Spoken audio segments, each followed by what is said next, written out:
ಜಯತಿ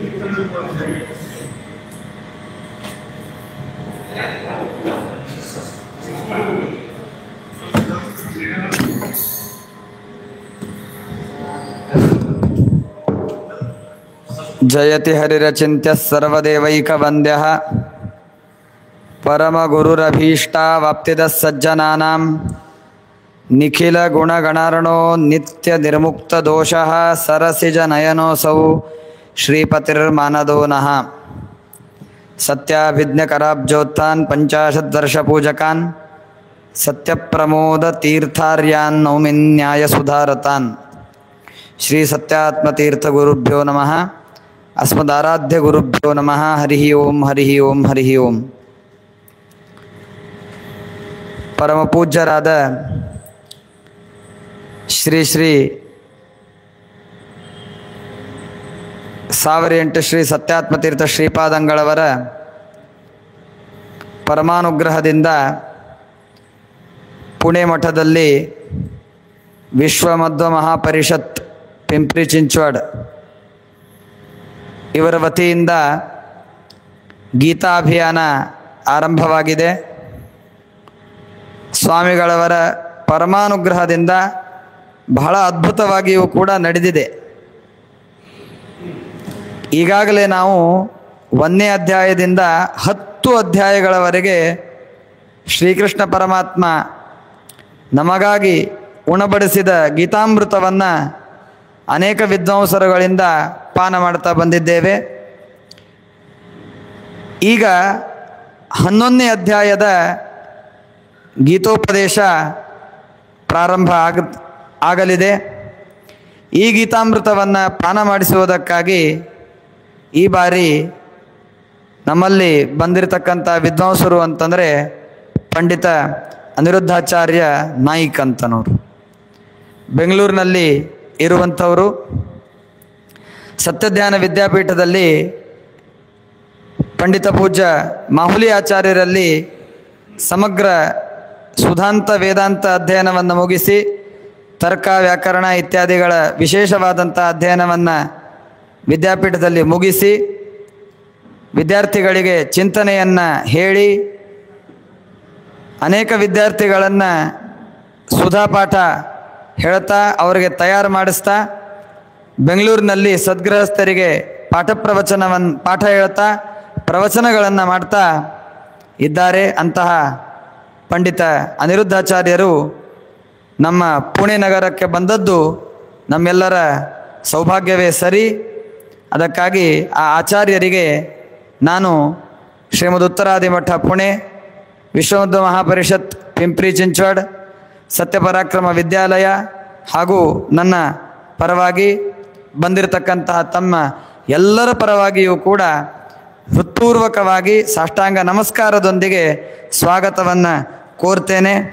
ಆಚಾರ್ಯರು ನಮಗೆ 11ನೇ ಅಧ್ಯಾಯ ಗೀತೆಯ ಉಪದೇಶವನ್ನು ಮಾಡಬೇಕು, ಶ್ರೀಕೃಷ್ಣ ಪರಮಾತ್ಮ ತಿಳಿಸಿರತಕ್ಕಂತಹ ತತ್ವಗಳನ್ನು ತಿಳಿಸಬೇಕು ಅಂತ ಅವರಲ್ಲಿ ನಾನು ಪ್ರಾರ್ಥನೆ ಮಾಡ್ಕೋತೇನೆ.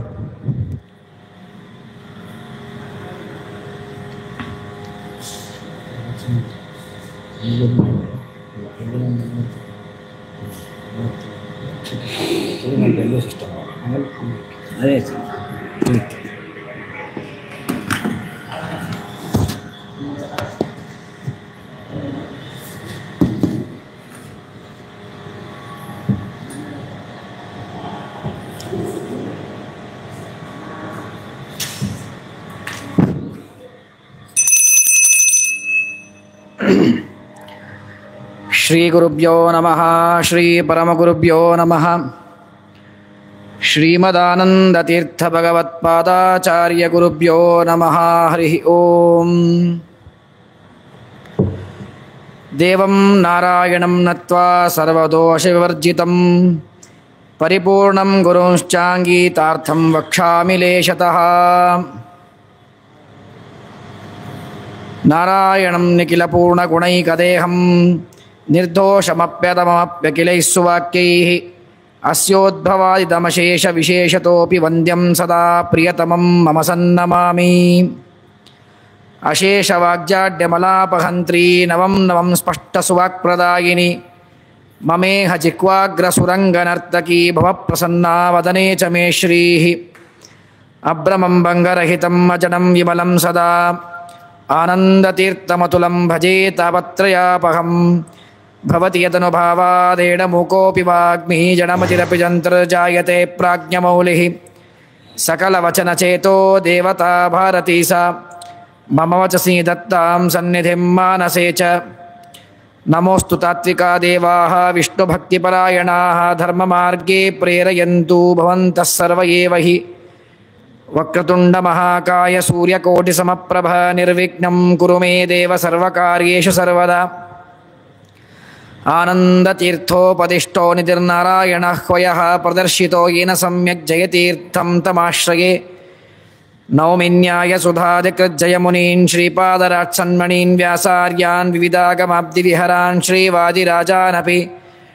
ವಂದೇ ಹಂಸವರಾನ್ ರಘೂತ್ತಮಗುರೋನ್ ವೈದಗ್ಧ್ಯವಾರಾನ್ ನಿಧಿಂ ಶ್ರೀಸತ್ಯವ್ರತರಾಘವೇಂದ್ರಮುನಿಪಾನ್ ಸದ್ಬೋಧಸದ್ಯಾನಪಾನ್ ವಿದ್ಯಾಯಾಂ ವಿಬುಧಾಚಾರ್ಯಂ ವೇದಜ್ಞಾನಾಬ್ಧಿಚಂದಿರಂ ದುರ್ಮತದ್ವಾಂತಮಾರ್ತಂಡಂ ಸತ್ಯಧ್ಯಾನಮುನಿಂ ಭಜೆ ಸತ್ಯಾಭಿಜ್ಞಕರಾಬ್ಜೋತ್ತಾನ್ ಪಂಚಾಶಡ್ವರ್ಷಪೂಜಕಾನ್ ಸತ್ಯಪ್ರಮೋದತೀರ್ಥಾರ್ಯಾನ್ ನೌಮಿನ್ಯಾಯ ಸುಧಾರತಾನ್ ಶಾಸ್ತ್ರೇಷು ಪಾರದುಷ್ವಾನಂ ಶಾಸ್ತ್ರಜ್ಞೇಷು ಚ ವತ್ಸಲಂ ದೀನಭಕ್ತೋದ್ಧಾರಕರಂ ಸತ್ಯಾತ್ಮಾನಂ ಗುರುಂ ಭಜೆ ವಿದ್ಯಾಪೀಠವಿದಾತಾರಂ ವಿದ್ಯಾವಾರಿಚಂದಿರಂ ವಿದ್ಯಾರ್ಥಿವತ್ಸಲಂ ವಂದೇ ಮಹಾಮಹಿಮಸದ್ಗುರುಂ ಆಪಾದಮೌಳಿಪರ್ಯಂತಂ ಗುರುಣಾಂ ಆಕೃತಿಂ ಸ್ಮರೇತ ತೇನ ವಿಘ್ನಾಃ ಪ್ರಣಶ್ಯಂತಿ ಸಿದ್ಧ್ಯಂತಿ ಚ ಮನೋರಥಾಃ ಶ್ರೀ ಗುರುಭ್ಯೋ ನಮಃ ಹರಿ ಓಂ ಹರಿ ಓಂ ಹರಿ ಓಂ.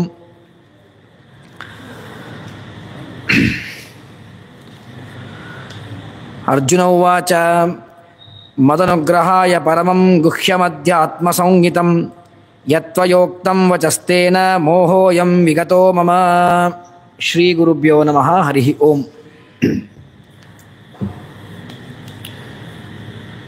ಮಹಾಸ್ವಾಮಿಗಳವರ ಪರಮಾನುಗ್ರಹದಿಂದ ಅವರ ಆದೇಶದ ಮೇರೆಗೆ ಈ ಪುಣೆಯಲ್ಲಿ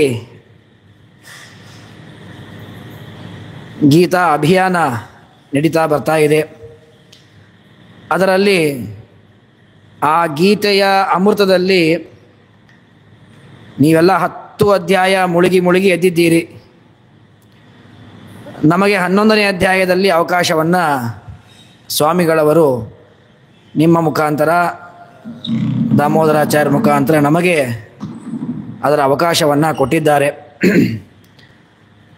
ಆ ಅವಕಾಶವನ್ನು ಯಥೋಚಿತವಾದ ಕಾಲದಲ್ಲಿ ಸದುಪಯೋಗವನ್ನು ಮಾಡಿಕೊಳ್ಳುವುದೇ ಸಾಧಕರ ಮುಖ್ಯ ಚಿಂತನೆ. ಯಾವ ಸಾಧಕನಾದರೂ ಕೂಡ ತಾನು ಮಾಡುವ ಸಾಧನೆಗೆ ಯಾವುದು ಸುಲಭವಾದ ಸೌಕರ್ಯವೋ ಅದನ್ನು ಮೊದಲಿಗೆ ತಾನು ವಿಚಾರ ಮಾಡ್ತಾನೆ, ಅದನ್ನು ಸ್ವೀಕಾರ ಮಾಡ್ತಾನೆ. ಯಾರೇ ಆದರೂ ಅಷ್ಟೆ. ಈ ಪುಣೆ ಮಠಕ್ಕೆ ನಾನು ಹೋದ ಸತಿ ಬಂದಾಗ ಈ ಕಡೆಯಿಂದ ಒಂದು ಎಂಟ್ರೆನ್ಸ್ ಇತ್ತು, ಅದೇ ಹತ್ತಿರ ಇತ್ತು, ಆವಾಗ ಅದರಿಂದ ಬರ್ತಾ ಇದ್ವಿ. ಇವತ್ತು ಬೆಳಗ್ಗೆ ಬಂದಾಗ ಅಲ್ಲಿ ಆ ಎಂಟ್ರೆನ್ಸ್ ಕ್ಲೋಸ್ ಆಗಿದೆ, ಈ ಕಡೆಯಿಂದ ಬಂದೆ. ಯಾಕೆ ಈ ಕಡೆಯಿಂದ ಬಂದೆ? ನಾನು ಲಾಸ್ಟ್ ಟೈಮ್ ಆ ಕಡೆಯಿಂದೇ ಬಂದಿದ್ದೆ ಅಂತ ಈಗಲೂ ಹಠ ಮಾಡಿ ತೆಗ್ಗಿನಲ್ಲಿ ಬಿದ್ದು ಎದ್ದು ಬರಲ್ಲ, ಆಗೋದಿಲ್ಲ. ಯಾವುದು ಸರಳವಾದ ಉಪಾಯವೋ, ಈಸಿಯಾಗಿ ನಾವು ಮುಟ್ಟೇವೋ ನಮ್ಮ ಗಮ್ಯವಾದ ಸ್ಥಳಕ್ಕೆ, ಅದನ್ನು ನಾವು ವಿಚಾರ ಮಾಡಿ ಆ ಮಾರ್ಗವನ್ನು ಹಿಡಿತೇವೆ. ಹಾಗೆ ಈ ಏನು ತತ್ವಶಾಸ್ತ್ರದ ಶ್ರವಣ ಇದೆ, ಈ ಶ್ರವಣ ಎನ್ನುವುದು ಪರಮಾತ್ಮ ಗಮ್ಯವಾದ ಸ್ಥಳ, ಪರಮಾತ್ಮನ ಸ್ಥಾನ, ಮೋಕ್ಷ, ಅದಕ್ಕೆ ಸುಲಭವಾದ ಮಾರ್ಗ. ಇದು ಸುಲಭವಾದ ಮಾರ್ಗ. ಹೀಗಾಗಿ ಈ ಮಾರ್ಗವನ್ನು ಅನುಸರಿಸಿ ನಾವು ನಡೆದಾಗ ನಮ್ಮ ಹಾದಿಯೂ ಸುಗಮ, ಅತಿ ಶೀಘ್ರದಲ್ಲಿ ನಮಗೆ ತತ್ವಜ್ಞಾನ ಆಗಿ ಭಗವಂತನ ಅಪರೋಕ್ಷ ಜ್ಞಾನವಾಗತ್ತೆ ಅನ್ನೋದಲ್ಲಿ ಯಾವ ಸಂಶಯವಿಲ್ಲ. ಅದನ್ನು ಹೇಳಲಿಕ್ಕೆ ಹೊಂಟದ್ದೇ ಈ ಅಧ್ಯಾಯ. ಈ ಅಧ್ಯಾಯ ವಿಶ್ವರೂಪ ದರ್ಶನ ನಮಗೆ ಮಾಡಿಸಿಕೊಡ್ತದೆ. ವಿಶ್ವರೂಪ ದರ್ಶನ ಅಂತಂದರೆ ಪರಮಾತ್ಮನ ವಿಶ್ವರೂಪ ದರ್ಶನ ಅರ್ಜುನನಿಗೆ ಆಯಿತು. ಅದು ಹೇಗೆ ಆಯಿತು ಅನ್ನೋದನ್ನು ನಮಗೆ ಈ ಅಧ್ಯಾಯದಲ್ಲಿ ತಿಳಿಸಿಕೊಡ್ತಾರೆ. ಪರಮಾತ್ಮನ ವಿಶ್ವರೂಪ ದರ್ಶನ ಇದು ಒಳ್ಳೆ ಶ್ರಾವಣ ಮಾಸ ಪ್ರತಿಪತ್ತಿಥಿ. ಇವತ್ತು ಶ್ರಾವಣ ಮಾಸ ಪ್ರಾರಂಭವಾಗಿದೆ.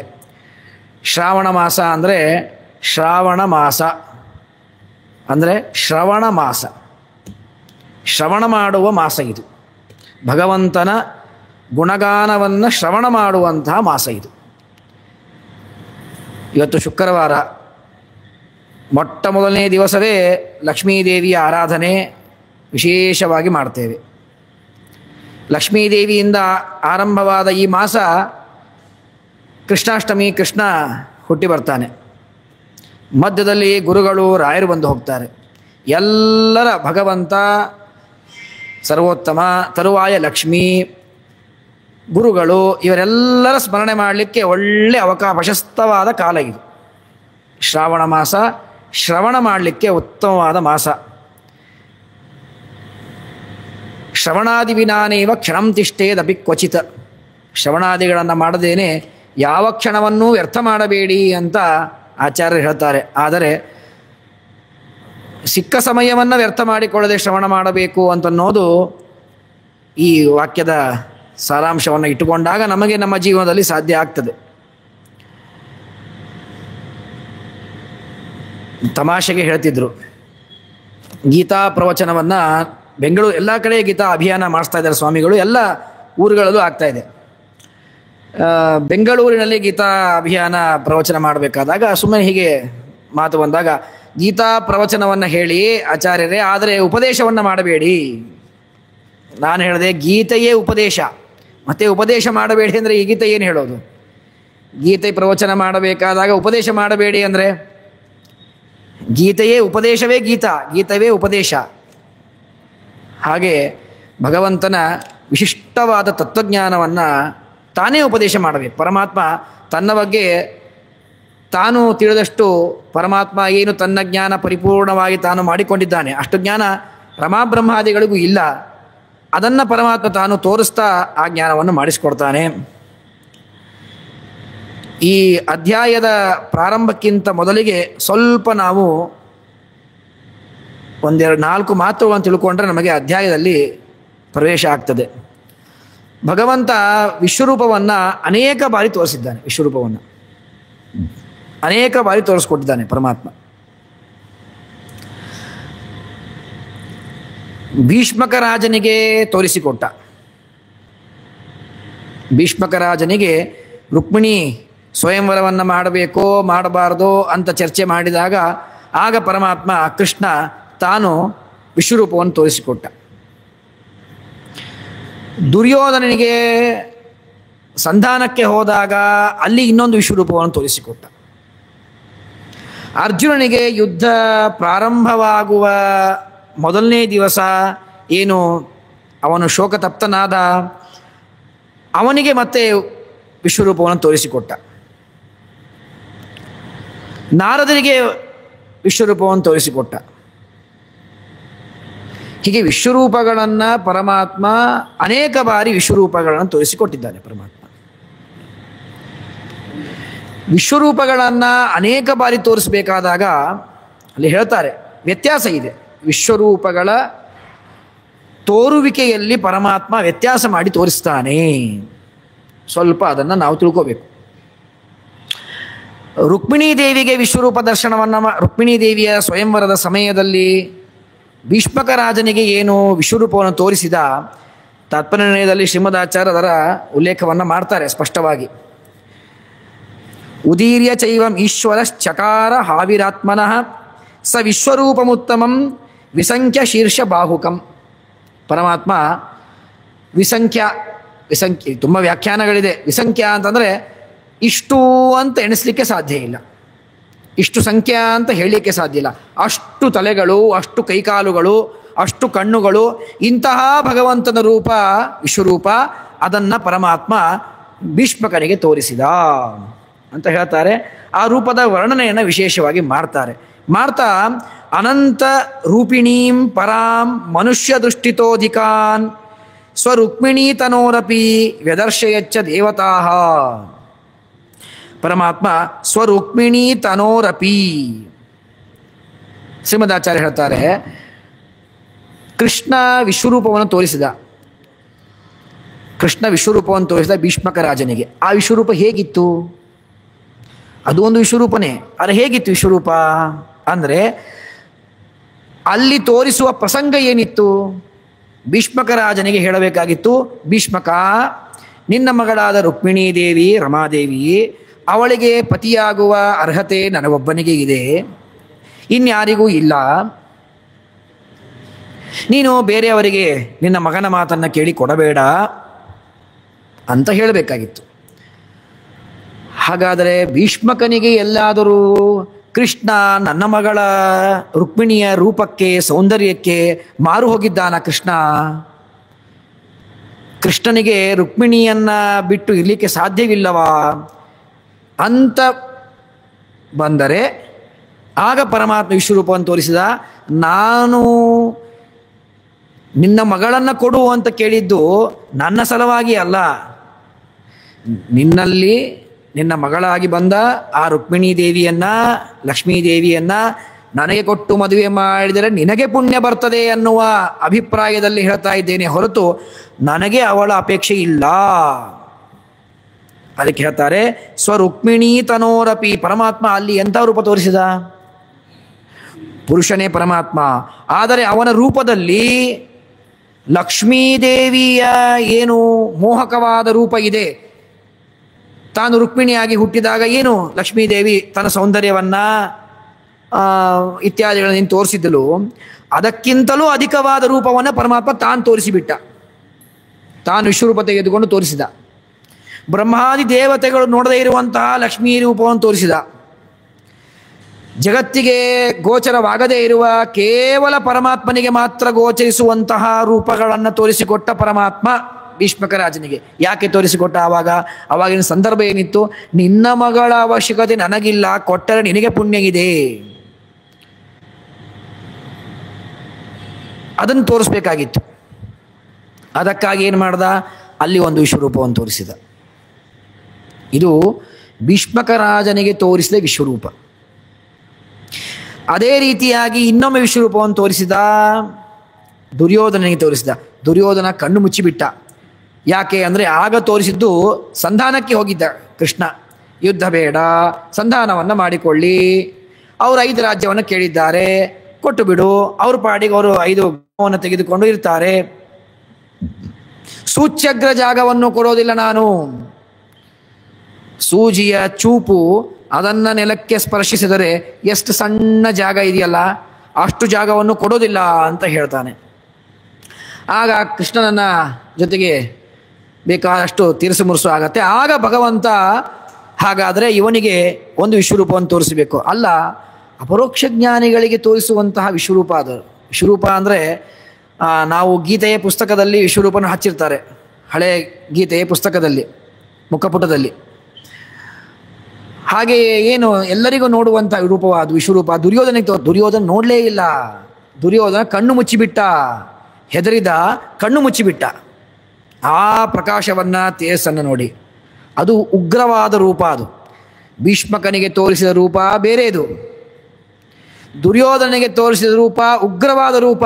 ಆ ರೂಪವನ್ನು ನೋಡಿ ಅವನು ಕಣ್ಣು ಮುಚ್ಚಿಬಿಟ್ಟ. ಆದರೆ ಯಾಕೆ ಉಗ್ರ ರೂಪವನ್ನು ತೋರಿಸಿದ ಅಂದರೆ ಮುಂದೆ ಘೋರ ಯುದ್ಧವಾಗತ್ತೆ, ಎಲ್ಲರೂ ಸತ್ತು ಹೋಗ್ತೀರಿ ನೀವು ದುಷ್ಟರು. ಅದನ್ನು ತೋರಿಸ್ಲಿಕ್ಕೆ ಒಳ್ಳೆ ನಗನಗತಾ ಮುಖ ತೋರಿಸಿದ್ರೆ ಆಗತ್ತಾ? ಆಗಲ್ಲ. ಅದಕ್ಕೆ ಯಾವ ರೂಪ ಬೇಕು? ಉಗ್ರವಾದ ವಿಶ್ವರೂಪ ತೋರಿಸಿದ ಪರಮಾತ್ಮ. ಮನೆಯಲ್ಲಿ ನಾವು ಸಹಜವಾಗಿ ಮಾತಾಡ್ತಿರ್ತೀವಿ, ಗಂಡ ಹೆಂಡತಿ ಜಗಳ ಆಡ್ತಿದ್ರೆ ಪಕ್ಕದ ಮನೆಯವರು ಅಂತಾರೆ, ನೋಡು ಶುರು ಆಯಿತು ವಿಶ್ವರೂಪ ದರ್ಶನ ಅಂತಂತಾರೆ. ಆ ಗಂಡ ಆಡೋ ಹುಚ್ಚುಚ್ಚಕ್ಕಾರ ವಿಶ್ವರೂಪ ದರ್ಶನ ಅಲ್ಲ. ಆದರೆ ಅದಕ್ಕೂ ವಿಶ್ವರೂಪ ಅಂತ ಕರಿತೀವಿ. ಯಾಕೆ ಕರಿತೀವಿ? ಸಿಟ್ಟಿಗೆ ಬಂದಿದ್ದಾನೆ ಅಂತ ಕರಿತೀವಿ. ಅದಿಟ್ಟುಕೊಂಡು ವಿಶ್ವರೂಪ ಅಂತ ಹೇಳೋದಷ್ಟೇ. ಹಾಗೆ ಪರಮಾತ್ಮ ಇಲ್ಲಿ ತೋರಿದ ವಿಶ್ವರೂಪ ಅಂದರೆ ತಾನು ಸಿಟ್ಟಿಗೆ ಬಂದ ಉಗ್ರವಾದ ರೂಪವನ್ನು ಅಲ್ಲಿ ದುರ್ಯೋಧನನಿಗೆ ಅವನ ನಿಮಿತ್ತ ಮಾಡಿಕೊಂಡು ಅಲ್ಲಿ ತೋರಿಸಿದ. ನಾರದರಿಗೆ ತೋರಿಸಿದ ವಿಶ್ವರೂಪವನ್ನು. ಆ ವಿಶ್ವರೂಪ ಹೇಗಿತ್ತು? ನಾರದರು ಸನ್ಯಾಸಿಗಳು, ಅವರಿಗೆ ಮೋಹಕ ರೂಪ ತೋರಿಸಿ ಏನು ಮಾಡಬೇಕು? ಅಥವಾ ಅವರಿಗೆ ಉಗ್ರ ರೂಪವನ್ನು ತೋರಿಸಿ ಏನು ಮಾಡಬೇಕು? ಸಾಧ್ಯ ಇಲ್ಲ, ಬೇಕಾಗಿಲ್ಲ, ಅವ್ರಿಗದು ಬೇಕಾಗಿಲ್ಲ, ನೆಸೆಸಿಟಿ ಇಲ್ಲ ಅವ್ರಿಗದ್ರದ್ದು. ಹಾಗಾದ್ರೆ ಏನು ಮಾಡ್ದ ಪರಮಾತ್ಮ? ಛತ್ರ, ದಂಡ, ಕಮಂಡಲು, ಪಾದುಕ ಇವುಗಳನ್ನೇ ಉಳ್ಳಂತಹ ಅನೇಕ ರೂಪವುಳ್ಳ ವಿಶ್ವರೂಪ ದರ್ಶನ ನಾರದರಿಗೆ ಮಾಡಿಸ್ಕೊಟ್ಟ ಪರಮಾತ್ಮ. ಹೀಗೆ ಪರಮಾತ್ಮ ವಿಶ್ವರೂಪಗಳನ್ನು ಅನೇಕ ತರಹದ ವಿಶ್ವರೂಪಗಳನ್ನು ಪರಮಾತ್ಮ ತೋರಿಸಿಕೊಟ್ಟಿದ್ದಾನೆ. ಪರಮಾತ್ಮನ 19 ಮುಖಗಳನ್ನು ಹಾಕಿ ಒಂದು ದೇಹ 19 ಮುಖಗಳನ್ನು ಇಟ್ಟಿರ್ತಾರೆ. ಇದು ಒಂದು ವಿಶ್ವರೂಪನೇ, ವಿಶ್ವರೂಪ ಅಲ್ಲ ಅಂತಲ್ಲ. ಆದರೆ ಅರ್ಜುನನಿಗೆ ತೋರಿಸಿದ ವಿಶ್ವರೂಪ ಏನಿದೆಯಲ್ಲ, ಇದು ಮ್ಯಾಕ್ಸಿಮಮ್ ವಿಶ್ವರೂಪ ದರ್ಶನ. ಆ ಸಮಯದಲ್ಲಿ ಕೃಷ್ಣ ತೋರಿಸಿದ ವಿಶ್ವರೂಪಗಳಲ್ಲಿ ಭೀಷ್ಮಕ ರಾಜನಿಗಾಗಲಿ, ದುರ್ಯೋಧನನಿಗಾಗಲಿ, ನಾರದಾದಿಗಳಿಗಾಗಲಿ ಅವರ ಏನು ನಿಮಿತ್ತವನ್ನು ಮಾಡಿಕೊಂಡು ವಿಶ್ವರೂಪ ದರ್ಶನ ಮಾಡಿಸಿದ, ಅದೆಲ್ಲದಕ್ಕಿಂತಲೂ ಕೂಡ ಅತಿ ಹೆಚ್ಚು ಸ್ಫುಟವಾದ, ವಿಸ್ತಾರವಾದ, ಎಲ್ಲ ಜಗತ್ತನ್ನು ಒಳಗೊಂಡ ವಿಶ್ವರೂಪ ಅರ್ಜುನನಿಗೆ ತೋರಿಸಿದ್ದಂತಹ ವಿಶ್ವರೂಪ. ಇದು ಮೊದಲನೇದು. ವಿಶ್ವರೂಪ ಎಂತಹ ವಿಶ್ವರೂಪ ತೋರಿಸಿದ ಪರಮಾತ್ಮ, ವಿಶ್ವರೂಪಗಳಲ್ಲಿ ಏನು ವ್ಯತ್ಯಾಸ ಇದೆ ಅನ್ನೋದನ್ನು ನಾವು ಸಾಮಾನ್ಯವಾಗಿ ಸ್ಥೂಲವಾಗಿ ತಿಳ್ಕೊಳ್ಳಿಕ್ಕೆ ಹೀಗೆ ಆಗ್ತದೆ. ಈ ವಿಶ್ವರೂಪವನ್ನು ಯಾರ್ಯಾರು ದರ್ಶನ ಮಾಡಿಕೊಂಡ್ರು? ಅನೇಕ ಜನ ಹೇಳ್ತಾರೆ ವಿಶ್ವರೂಪವನ್ನು ತೋರಿಸಿದ ಯಾರಿಗೆ? ಅರ್ಜುನನಿಗೆ ತೋರಿಸಿದ ವಿಶ್ವರೂಪ. ಹಾಗಾದರೆ ವಿಶ್ವರೂಪ ದರ್ಶನ ಆಗಿದ್ದು ಯಾರಿಗೆ? ಅರ್ಜುನನಿಗೆ. ಹಾಗಾದರೆ ಅಲ್ಲೇ ಪಕ್ಕದಲ್ಲಿ ಭೀಮಸೇನ ದೇವರಿದ್ರು, ಅವ್ರಿಗೆ ಕಾಣಲಿಲ್ವಾ? ಅಶ್ವತ್ಥಾಮಾಚಾರ್ಯ ಎದುರಿಗಿನ ಪಕ್ಷದಲ್ಲಿ ಅಶ್ವತ್ಥಾಮಾಚಾರ್ಯ ಇದ್ದರು, ರುದ್ರಾಂಶ ಸಂಭೂತರು, ಅವತಾರ. ಅವರಿಗೆ ಕಾಣಲಿಲ್ವಾ? ಕೇವಲ ಅರ್ಜುನನಿಗೆ ಮಾತ್ರ ಕಾಣಿಸಿತಾ? ಇಲ್ಲ. ತ್ರಿಲೋಕಸ್ಥಿತರಾದ ಎಲ್ಲರಿಗೂ ತೋರಿತು ಅಂತ ಶ್ರೀಮದಾಚಾರ್ಯ ನಿರ್ಣಯ ಕೊಡ್ತಾರೆ.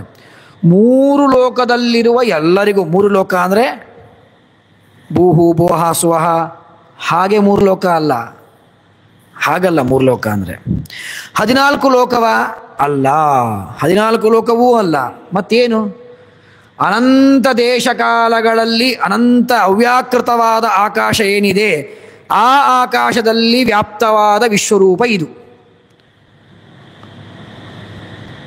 ಅವ್ಯಾಕೃತವಾದ ಬ್ರಹ್ಮಾಂಡದ ಹೊರಗೆ ಇರುವ ಅವ್ಯಾಕೃತವಾದ ಆಕಾಶ ಏನಿದೆ, ಆ ಆಕಾಶದಲ್ಲಿ ಅಷ್ಟು ವ್ಯಾಪ್ತವಾದಂತಹ ವಿಶ್ವರೂಪವನ್ನು ಪರಮಾತ್ಮ ದರ್ಶನ ಮಾಡಿಸಿದ. ಯಾವತ್ ಅರ್ಜುನ ಯೋಗ್ಯತಾ ಅಂತ ಹೇಳ್ತಾರೆ. ಇಲ್ಲಿ ಶಾಸ್ತ್ರಾರ್ಥ ವಿಚಾರಗಳು ಇದೆ. ಅದನ್ನು ಎಷ್ಟು ಸಾಧ್ಯವಾಗುತ್ತೋ ಅಷ್ಟು ನಾನು ಕನ್ನಡೀಕರಿಸಿ ಹೇಳಲಿಕ್ಕೆ ಪ್ರಯತ್ನ ಪಡ್ತೇನೆ. ಯಾವತ್ ಅರ್ಜುನ ಯೋಗ್ಯತಾ ಅಂದರೆ ಏನು? ಅರ್ಜುನನ ಯೋಗ್ಯತೆ ಎಷ್ಟಿದೆಯೋ ಅಷ್ಟು ತೋರಿಸಿದ ಪರಮಾತ್ಮ. ಯಾರಿಗೆ ತೋರಿಸಿದ? ಅರ್ಜುನ ಯೋಗ್ಯತೆ ಎಷ್ಟಿದೆಯೋ ಅಷ್ಟು ಅರ್ಜುನನಿಗೆ ತೋರಿಸಿದ. ಅರ್ಜುನನಿಗಿಂತ ದೊಡ್ಡ ಯೋಗ್ಯತೆ ಇದ್ದವರು ಯಾರು? ಅಲ್ಲೇ ಎದುರಿಗೆ ನಿಂತಿದ್ದಾರೆ ಅಶ್ವತ್ಥಾಮಾಚಾರ್ಯರು. ಅರ್ಜುನ ಅಂದರೆ ಇಂದ್ರನ ಅವತಾರ, ಅಶ್ವತ್ಥಾಮಾಚಾರ್ಯರು ರುದ್ರದೇವರ ಅವತಾರ, ಭೀಮಸೇನ ದೇವರು ಅಂತಂದರೆ ವಾಯುದೇವರ ಅವತಾರ. ಅಲ್ಲೇ ತಾರತಮ್ಯ ಇದೆಯಲ್ಲ, ಇಂದ್ರನ ಮೇಲೆ ರುದ್ರ, ರುದ್ರನ ಮೇಲೆ ವಾಯು. ಹಾಗಾದರೆ ಅವರವರ ಯೋಗ್ಯತೆಗೆ ತಕ್ಕಷ್ಟು ಅವರಿಗೆ ದರ್ಶನವನ್ನು ಮಾಡಿಸಿದ ಪರಮಾತ್ಮ. ವಿಶ್ವರೂಪ ದರ್ಶನವನ್ನು ಹೇಗೆ ಮಾಡಿಸಿದ? ಪರಮಾತ್ಮ ದೊಡ್ಡ ವಿಶ್ವರೂಪವನ್ನು ತೆಗೆದುಕೊಂಡ. ಆ ವಿಶ್ವರೂಪ ಅವರವರ ಯೋಗ್ಯತೆ ತಕ್ಕ ಹಾಗೆ ನೋಡಿದ್ರು. ಎಷ್ಟು ಜನ? ಯಾರ್ಯಾರು ನೋಡಿದ್ರು? ತ್ರಿಲೋಕಸ್ಥಿತರಾದವರು ನೋಡಿದರು. ಅಂದರೆ ಶಾಸ್ತ್ರದಲ್ಲಿ ಸಿದ್ಧವಾದ ವಿಷಯ, ಇಂದ್ರದೇವರಿಗೆ ಅಹಂಕಾರ ತತ್ವದವರೆಗೆ ಇರುವ ಪರಮಾತ್ಮನನ್ನು ನೋಡುವಂತಹ ದರ್ಶನ ಮಾಡುವ ಯೋಗ್ಯತೆ ಇಂದ್ರದೇವರಿಗೆ. ಅಹಂಕಾರ ತತ್ವ ಅಂದರೆ ಬ್ರಹ್ಮಾಂಡದವರೆಗೆ ಪಂಚಮಹಾಭೂತ.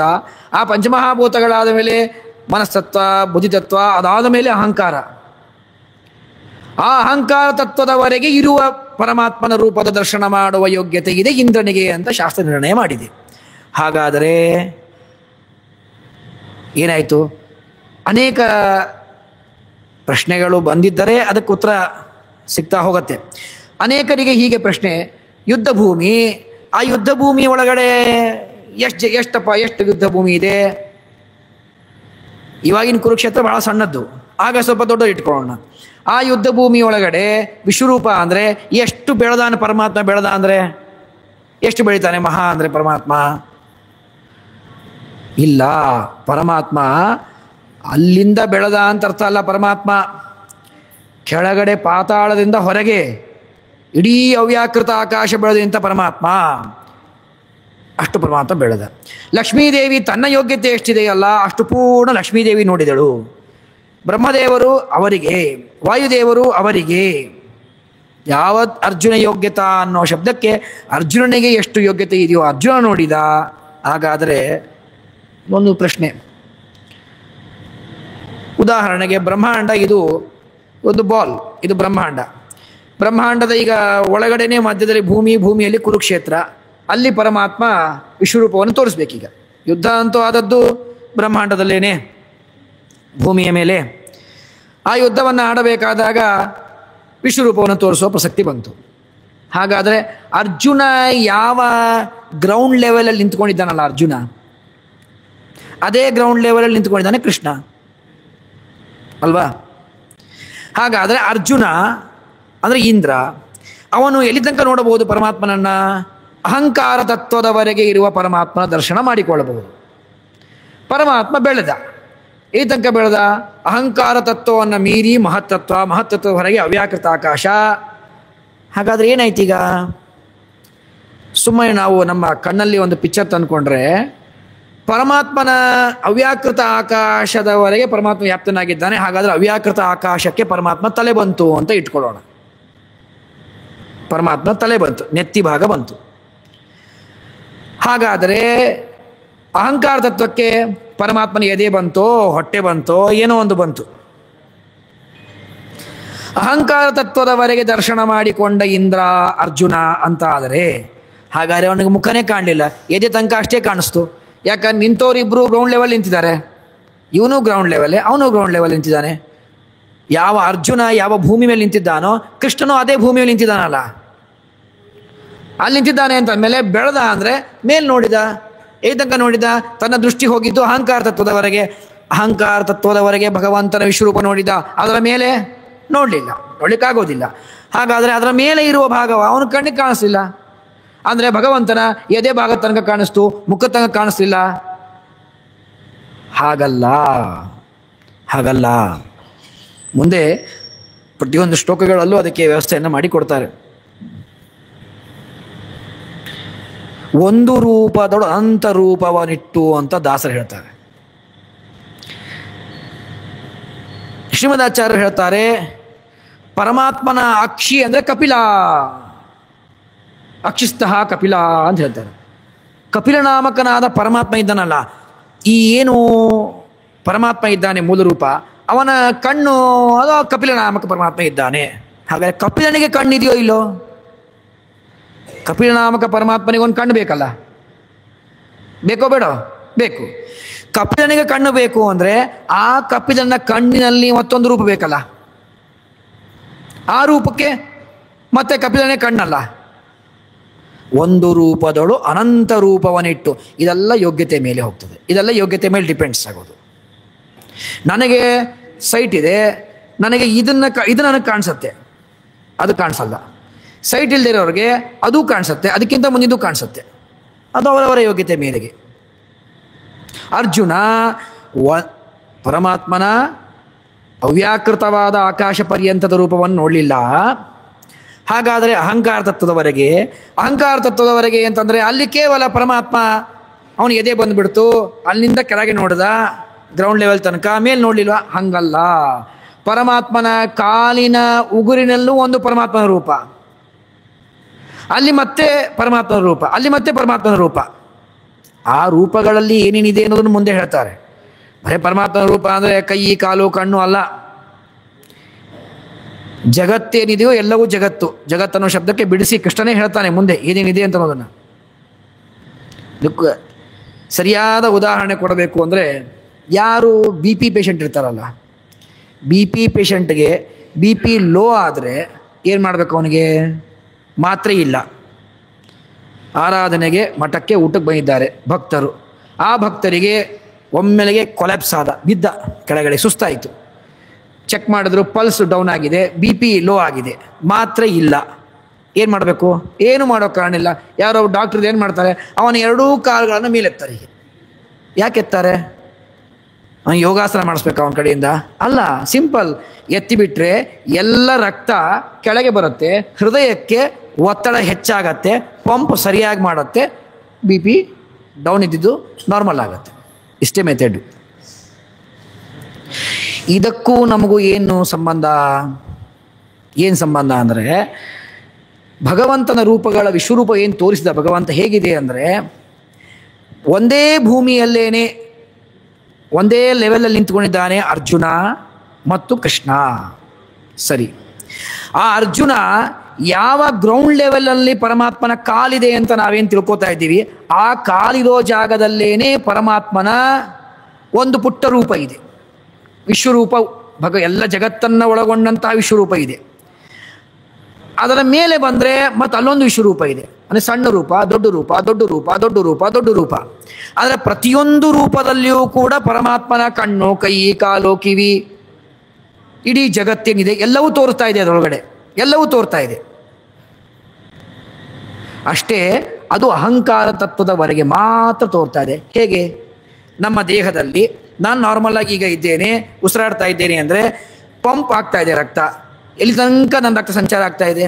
ನನ್ನ ಕಾಲಿನ ಹೆಬ್ಬೆರಳು, ಕಿರುಬೆರಳು ತನಕ ನರಗಳಿದೆ.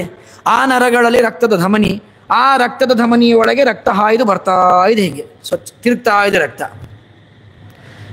ನನ್ನ ತಲೆ, ನನ್ನ ಕಾಲು, ಇಲ್ಲಿ ಹಾರ್ಟ್ ಅಂದರೆ ರಕ್ತ ಪಂಪ್ ಆದದ್ದು ಹೀಗೆ ಸರ್ಕ್ಯುಲೇಟ್ ಆಗ್ತಾ ಇದೆ. ಬಿ ಪಿ ಡೌನ್ ಆದಾಗ ನಾವೇನು ಮಾಡ್ತೀವಿ? ಕಾಲನ್ನು ಮೇಲೆತ್ತೇವೆ. ಕಾಲು ಮೇಲೆತ್ತಿದಾಗ ಏನಾಗತ್ತೆ? ಈ ರಕ್ತ ಸಂಚಾರ ಕಾಲಿಗೆ ಹೋಗಲ್ಲ. ಆವಾಗ ಆಟೋಮೆಟಿಕ್ ಆಗಿ ಕಾಲಿಂದ ಹೋಗುವ ನರಗಳಿಗೆ ರಕ್ತ ಪಾಸ್ ಆಗದೇನೆ ಹೀಗೆ ಟರ್ನ್ ಆಗಿಬಿಡುತ್ತೆ ರಕ್ತ, ಅಲ್ವಾ? ರಕ್ತ ಏನಾಗತ್ತೆ? ನಮ್ಮ ಹೊಟ್ಟೆಗೋ ಮಂಡಿಗೋ ಅಲ್ಲಿಂದಲೇ ರಕ್ತ ಮತ್ತೆ ಶುರು ಆಗತ್ತೆ. ಕಾಲು ತನಕ ಹೋಗಲ್ಲ ರಕ್ತ ಆವಾಗ. ಮತ್ತೆ ರಕ್ತ ಕಾಲು ತನಕ ಹೋದರೆ ಮತ್ತೆ ಬಿ ಪಿ ಹೈ ಆಗೋದೇ ಇಲ್ಲ ಅವನಿಗೆ. ಅದೇನಾಯಿತು? ನಮ್ಮ ನರಗಳ ಸಿಸ್ಟಮನ್ನು ಪರಮಾತ್ಮ ಏನು ಮಾಡಿದ್ದಾನೆ, ಯಾವಾಗ ಬೇಕೋ ಕಾಲು ತನಕ ನಾನು ರೌಂಡ್ ಹಾಕ್ಬೋದು, ಯಾವಾಗ ಬೇಡವೋ ಮಂಡಿ ತನಕ ಹಾಕಬಹುದು, ಯಾವಾಗ ಬೇಡವೋ ಹೊಟ್ಟೆ ತನಕ ಹಾಕ್ಬೋದು, ಅಲ್ವಾ? ಹಾಗೆಯೇ ಪರಮಾತ್ಮನ ವಿಶ್ವರೂಪ ಹೇಗಿದೆ ಅಂದರೆ, ಪರಮಾತ್ಮನ ದೊಡ್ಡ ಒಂದು ರೂಪ, ಅವ್ಯಾಕೃತ ಆಕಾಶ ಪರ್ಯಂತ ವ್ಯಾಪ್ತವಾದ ರೂಪ ವಿಶ್ವರೂಪ. ಅದರ ಒಳಗಡೆ ಇನ್ನೊಂದು ಅದೇ ತರಹದ ವಿಶ್ವರೂಪ, ಅದರ ಒಳಗೆ ಇನ್ನೊಂದು ಅದೇ ಥರದ ವಿಶ್ವರೂಪ, ಅದೇ ಥರದ ರೂಪ, ಅದೇ ಥರದ ರೂಪ, ಅನಂತ ರೂಪಗಳು ಹೀಗೆ. ಅದಕ್ಕೆ ನಾನು ಹೇಳಿದ್ದು, ಅವರೆಲ್ಲರಿಗೆ ತೋರಿಸಿದ ವಿಶ್ವರೂಪಕ್ಕೂ ಈ ವಿಶ್ವರೂಪಕ್ಕೂ ವ್ಯತ್ಯಾಸ ಇದೆ. ಇದು ಮ್ಯಾಕ್ಸಿಮಮ್ ವಿಶ್ವರೂಪ ಇದೆ. ಭೀಷ್ಮಕರಾಜನಿಗೆ ತೋರಿಸಬೇಕಾದದ್ದು ಒಂದು ಒಳ್ಳೆ, ಶ್ರೀಮದಾಚಾರ್ಯ ಹೇಳಿದ ಹಾಗೆ, ರಮಾದೇವಿಯ ಮೋಹಕವಾದ ಏನು ರೂಪಗಳಿದೆ ಅವೆಲ್ಲ ನನ್ನೊಳಗಿದೆಯಪ್ಪ, ಅವಳಿಂದ ನನಗೇನಾಗಬೇಕಾಗಿಲ್ಲ, ನಾನೇ ಅವಳಿಗಿನ ಚೆಲುವ ಇದ್ದೇನೆ. ಅಲ್ಲಿ ಆ ರೂಪ ತೋರಿಸಿದ. ದುರ್ಯೋಧನನಿಗೆ ಉಗ್ರ ರೂಪ ತೋರಿಸ್ಬೇಕಾಗಿತ್ತು, ಅದನ್ನು ತೋರಿಸಿದ. ಇಲ್ಲಿ ಹಾಗೆಲ್ಲ ಮಾಡಿಲ್ಲ. ಇದರೊಳಗೆ ಎಲ್ಲಾನೂ ಇದೆ. ಇದರೊಳಗಡೆ ಏನು ಬೇಕೋ ಎಲ್ಲ ಇದೆ. ಭಗವಂತನ ರೂಪ ಏನಿದೆಯಲ್ಲ, ಇದೆಂದೂ ಭಗವಂತನ ರೂಪ ಉಗ್ರ ಅಲ್ಲ, ಉಗ್ರ ಅಲ್ಲ. ಯಾವ ಅನಂತ ಜನ್ಮಗಳಿಂದ ನಾವು ಪುಣ್ಯವನ್ನು ಗಳಿಸಿ ಗಳಿಸಿ ಗಳಿಸಿ ಗಳಿಸಿ ತಪಸ್ಸನ್ನು ಮಾಡಿ ಅವರವರ ಯೋಗ್ಯತೆ ಪ್ರಕಾರ ಅಪರೋಕ್ಷ ಜ್ಞಾನ ಮಾಡ್ಕೋಬೇಕು ಅಂತ ಅಪೇಕ್ಷೆ. ಈ ಅಪರೋಕ್ಷ ಜ್ಞಾನ ನಮಗೆ ಉಗ್ರವಾಗಿತ್ತು, ಭೀಕರವಾಗಿತ್ತು ಅಂತಂದರೆ ಯಾಕೆ ಮಾಡ್ಕೋಬೇಕು? ಅದನ್ನು ಹೆದರಿಕೆ ಯಾಕಿತ್ತು ಅಂದರೆ, ಎಲ್ಲರಿಗೂ ಅಭಯಪ್ರದನಾದ ಭಗವಂತ ಇಂತಹ ಅದ್ಭುತವಾದ ತನ್ನ ರೂಪವನ್ನು ತೋರಿಸಬೇಕಾದಾಗ ಭೀಕರ ತೋರಿಸ್ಬಿಟ್ಟಾನೆ, ಹೇಗಾಗತ್ತೆ? ಅದಕ್ಕೆ ಶ್ರೀಮದಾಚಾರ್ಯ ಹೇಳ್ತಾರೆ, ಅದು ಭೀಕರ ಅಂದರೆ ಒಮ್ಮೆಲೆಗೆ ಅದು ಏನು ಪ್ರಕಾಶ ಫ್ಲ್ಯಾಶ್ ಆಗತ್ತೆ, ಹೆದರಿಕೆ ಆಗತ್ತೆ. ಅನೇಕ ಚಿತ್ರಗಳನ್ನು ನೋಡಿರ್ತೀರಿ. ವಾದಿರಾಜ ತೀರ್ಥರ ಲಕ್ಷ್ಮೀ ಶೋಭಾನೆ ಹಾಡಿಗೆ ಅನುಸಾರವಾಗಿ ಚಿತ್ರಗಳನ್ನು ಎಷ್ಟೋ ಕಡೆ ತೆಗೆದಿರ್ತಾರೆ ಪುಸ್ತಕಗಳಲ್ಲೆಲ್ಲ. ಆ ಚಿತ್ರಗಳನ್ನು ತೆಗಿಬೇಕಾದಾಗ ಅಲ್ಲಿ ಮೋಹಿನಿ ರೂಪವನ್ನು, ಲಕ್ಷ್ಮೀ ರೂಪವನ್ನೆಲ್ಲ ಬಿಡಿಸಿರ್ತಾರೆ. ಕೆಲವೊಂದು ಹೇಗಿರುತ್ತೆ ಅಂದರೆ ಕೇಳಲಿಕ್ಕೆ ಚೆಂದ, ಅದನ್ನು ಹಾಗೆ ಬಿಡಿಸ್ಲಿಕ್ಕೆ ಚೆಂದ ಆಗೋದಿಲ್ಲ. ಸಂಪಿಗೆಯಂತೆ ಮೂಗು, ಹಾಗಾದರೆ ಮೂಗಿನ ಜಾಗಕ್ಕೆ ಸಂಪಿಗೆ ಚಿತ್ರ ಬಿಡಿಸ್ತೀರಾ? ಹಾಗಾಗಲ್ಲ. ಅದು ಕೇಳಲಿಕ್ಕೆ ಚೆಂದ. ರಮಾಬಾಹು ಲತಾಶ್ರಯ ಅಂತ ಪರಮಾತ್ಮನಿಗೆ ಶ್ರೀಮದ್ ಟೀಕಾಕೃತ್ಪಾದರು ಹೇಳ್ತಾರೆ, ಲತಾ ಅಂದರೆ ಬಳ್ಳಿ, ಲತಾ ಅಂದರೆ ಬಳ್ಳಿ. ರಮಾದೇವಿಯ ಕೈಗಳು ಹೇಗಿತ್ತು ಅಂದರೆ ಬಳ್ಳಿಯ ಹಾಗೆ ಇತ್ತು, ಅಂದರೆ ತೆಳ್ಳಗೆ ಇತ್ತು ಅಂತ ಅರ್ಥ. ಆ ಬಳ್ಳಿ ಅನ್ನೋ ಜಾಗಕ್ಕೆ ಲಕ್ಷ್ಮೀ ಚಿತ್ರಪಡಿಸ್ಬೇಕಾದಾಗ ಒಂದು ಹೂವಿನ ಬಳ್ಳಿ ಬಿಡಿಸಿದ, ಅದು ಕೇಳಲಿಕ್ಕೆ ಚೆಂದ. ಅದು ಯಾವುದನ್ನು ಕೇಳಬೇಕು ಅದನ್ನು ಕೇಳಿ ಆನಂದ ಪಡಬೇಕು. ಏನು ಬೇಕು ಅಷ್ಟು ಸಾರಗ್ರಹಣ ಮಾಡಬೇಕು, ಅಂದರೆ ಅಷ್ಟು ಕೋಮಲವಾದ ಕೈಗಳಿತ್ತು ಅಂತ ಅರ್ಥ. ಕಮಲದ ಕಣ್ಣು, ಕಮಲದ ಕಣ್ಣು ಅಂದರೆ ಕಮಲದ ದಳದಂತೆ ಕಣ್ಣು. ಹಾಗಾದರೆ ಕಮಲದ ದಳ ಇಡ್ತೀರಾ ಅಲ್ಲಿ ತೊಗೊಂಡೋಗಿ? ಹಾಗೇಗಾಗತ್ತೆ? ಹಾಗಲ್ಲ, ಅಷ್ಟು ನೀಟಾಗಿ ಚೂಪಾಗಿ ಸಣ್ಣಕ್ಕೆ ಇರುವ ಕಣ್ಣು ಪರಮಾತ್ಮನದು ಅಂತ ನಮಗೆ ಲೌಕಿಕ ದೃಷ್ಟಾಂತಕ್ಕೆ. ಅದಕ್ಕಿಂತ ಅದ್ಭುತವಾದ, ಅನಂತಪಟ್ಟು ಅದ್ಭುತವಾದ ಪರಮಾತ್ಮನ ಕಣ್ಣುಗಳು. ನಮಗೆ ಅದ್ಭುತ ಅಂದರೆ ಅದೇ ಜಗತ್ತಲ್ಲಿ ನಾವೇನು ಮಾಡೋಣ? ನಾವು ಅದನ್ನೇ ಹೋಲಿಸ್ಕೋಬೇಕು. ನಮಗೆ ದೃಷ್ಟಾಂತ ಅದೇ, ಮತ್ತೆ ಇನ್ನೇನು ಮಾಡಬೇಕು? ಹೀಗೆ ಪರಮಾತ್ಮ ತಾನು ವಿಶ್ವರೂಪ ದರ್ಶನವನ್ನು ತೋರಿಸಿದ. ಇದು ಉಗ್ರರೂಪ ಅಲ್ಲ, ನೋಡ್ತಾ ನೋಡ್ತಾ ಹೋದಾಗ ಆ ರೂಪ ಸ್ಪಷ್ಟವಾಗ್ತಾ ಹೋಗುತ್ತೆ, ಭಯ ಹೋಗಿಬಿಡತ್ತೆ ಅಂತ ಹೇಳ್ತಾರೆ. ಹಾಗೆ ಪ್ರಾರ್ಥನೆ ಮಾಡಿಕೊಂಡಿದ್ದಾನೆ. ಮದನುಗ್ರಹಾಯ ಪರಮಂ ಗುಹ್ಯಂ ಅಧ್ಯಾತ್ಮ ಸಂಹಿತಂ ಯತ್ವಯೋಕ್ತಂ ವಚಸ್ತೇನ ಮೋಹೋಯಂ ವಿಗತೋ ಮಮ. ಈ ಪ್ರಶ್ನೆ ಯಾಕೆ ಮಾಡ್ಕೊಂಡ ಅರ್ಜುನ? ಅರ್ಜುನ ಏನು ಪ್ರಶ್ನೆ ಮಾಡ್ತಾ ಇದ್ದಾರೆ ಅಂದರೆ, ಕೃಷ್ಣ ನನ್ನ ಎಲ್ಲ ನಿನ್ನ ಅನುಗ್ರಹದಿಂದ, ಮದನುಗ್ರಹಾಯ ಪರಮಂ ಗುಹ್ಯಂ ಅಧ್ಯಾತ್ಮ ಸಂಹಿತಂ, ನನ್ನ ಮೇಲೆ ಅನುಗ್ರಹ ಮಾಡೋದಕ್ಕೋಸ್ಕರವಾಗಿ, ಬೇರೆ ಏನಿಲ್ಲ ಕೃಷ್ಣನಿಗೆ, ನಿನಗೇನು ಬೇಕಾಗಿಲ್ಲ. ಗೀತೆಯ ಉಪದೇಶ ಕೃಷ್ಣನಿಗಲ್ಲ, ಅರ್ಜುನನಿಗೆ, ಅರ್ಜುನ ನಿಮಿತ್ತ ಮಾಡಿಕೊಂಡು ಎಲ್ಲ ಸಜ್ಜನರಿಗೆ. ಇದೇನು ಉಪದೇಶ ಮಾಡಿದ್ದಿ? ನಿನ್ನ ಅನುಗ್ರಹದಿಂದ ಈ ಒಳ್ಳೆ ಗುಹ್ಯವಾಗಿರ್ತಕ್ಕಂತಹ ಆಧ್ಯಾತ್ಮ ವಿದ್ಯೆಯನ್ನು ನನಗೆ ಉಪದೇಶ ಮಾಡಿದ್ದಿ. ಇದರಿಂದ ಏನಾಯ್ತು ನನಗೆ? 10 ಅಧ್ಯಾಯಗಳ ಉಪದೇಶವನ್ನು ಮಾಡಿದ್ದಿ. ಇದರಿಂದ ಏನಾಯಿತು ಅಂದರೆ ಮೋಹೋಯಂ ವಿಗತೋ ಮಮ, ನನ್ನ ಎಲ್ಲ ಮೋಹಗಳು ದೂರವಾಯಿತು, ಸರಿಯಿತು. 10ನೇ ಅಧ್ಯಾಯದ ಕಡೇ ಶ್ಲೋಕದಿಂದ ಇದಕ್ಕೆ ಟೀಕಾಕೃತ್ಪಾದರು ಎರಡಕ್ಕೂ ಸಂಗತಿಯನ್ನು ತೋರಿಸ್ಕೊಡ್ತಾರೆ. ಏನು ಸಂಬಂಧ ತೋರಿಸ್ಕೊಡ್ತಾರೆ? ಅಥವಾ ಬಹುನೈತೇನ ಕಿಂ ಜ್ಞಾತೇನ ತವಾರ್ಜುನ ವಿಷ್ಟಭ್ಯಾಹಮಿದಂ ಕೃಷ್ಣಂ ಏಕಾಂಶೇನ ಸ್ಥಿತೋ ಜಗತ್ ಅಂತ 10ನೇ ಅಧ್ಯಾಯದ ಕಡೇ ಶ್ಲೋಕ. ಅದು ವಿಭೂತಿ ಯೋಗ. 68 ವಿಭೂತಿ ಸ್ಥಾನಗಳನ್ನು ಪರಮಾತ್ಮ ಅಲ್ಲಿ ತೋರಿಸಿಕೊಟ್ಟಿದ್ದಾನೆ. 68 ಸ್ಥಳಗಳು. ನಾನು ಇಲ್ಲಿ ನನ್ನ ವಿಭೂತಿ ಇದೆ, ಇಲ್ಲಿ ವಿಭೂತಿ ಇದೆ, ಯಾವುದ್ಯಾವುದೋ ವೇದಗಳಲ್ಲಿ ಇಂತಹದ್ದು, ಮನುಷ್ಯರಲ್ಲಿ ಇಂತಹದ್ದು, ಇತ್ಯಾದಿ ಇತ್ಯಾದಿ, ಎಲ್ಲ ಸೂರ್ಯನಲ್ಲಿ, ಚಂದ್ರನಲ್ಲಿ, ಆದಿತ್ಯರಲ್ಲಿ, ಹೀಗೆ ಪರಮಾತ್ಮ ತನ್ನ ವಿಶ್ವರೂಪ ಅಲ್ಲ, ವಿಭೂತಿ ಯೋಗವನ್ನು ತೋರಿಸಿಕೊಟ್ಟ ಪರಮಾತ್ಮ. ಕಡೆಗೆ ಪರಮಾತ್ಮ ಏನು ಮಾಡಿದ?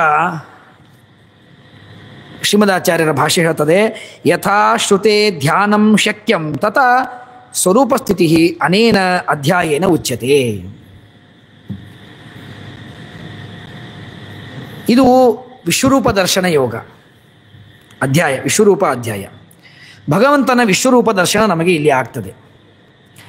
ಭಗವಂತನ ವಿಶ್ವರೂಪ ದರ್ಶನವಾಗಬೇಕಾದರೆ ಅಂದರೆ ಅಪರೋಕ್ಷ ಜ್ಞಾನ ಇದು.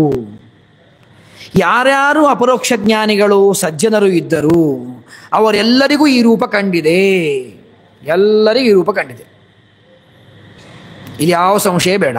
ಅಂದರೆ ಅಶ್ವತ್ಥಾಮಾಚಾರ್ಯಕ್ಕೆ ಕಾಣಿಸ್ತಾ, ಅವ್ರ ನಮ್ಮ ಅಪೋಸಿಟ್ ಪಾರ್ಟಿ ಅವ್ರಿಗೆ ಕಾಣಿಸ್ತು. ಪಕ್ಕದಲ್ಲಿದ್ದ ಭೀಮನಿಗೆ ಕಾಣಿಸ್ತು. ಧರ್ಮರಾಜನಿಗೆ ಕಾಣಿಸ್ತು. ಕಿಂಬಹುನ ಸಂಜಯನಿಗೂ ಕಾಣಿಸ್ತು ವೇದವ್ಯಾಸ ದೇವರ ಅನುಗ್ರಹದಿಂದ.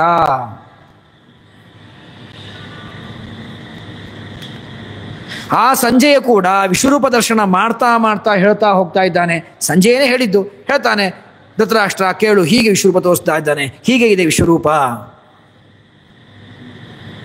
ಅವನಿಗೆ ಅದು ಬುದ್ಧಿಗೆ ಬರಲಿಲ್ಲ.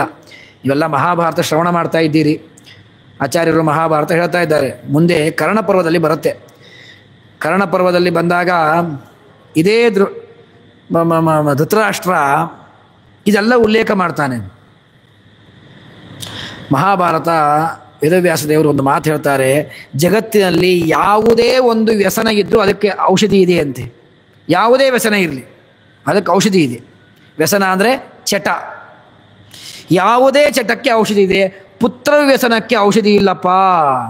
ಅದಕ್ಕೆ ಉದಾಹರಣೆ ಯಾರು? ನೀನೇ ಅಂತ ಒಮ್ಮೆ ಮಹಾಭಾರತ ಅವನಿಗೆ ಕೈ ಮಾಡಿ ಹೇಳುತ್ತೆ.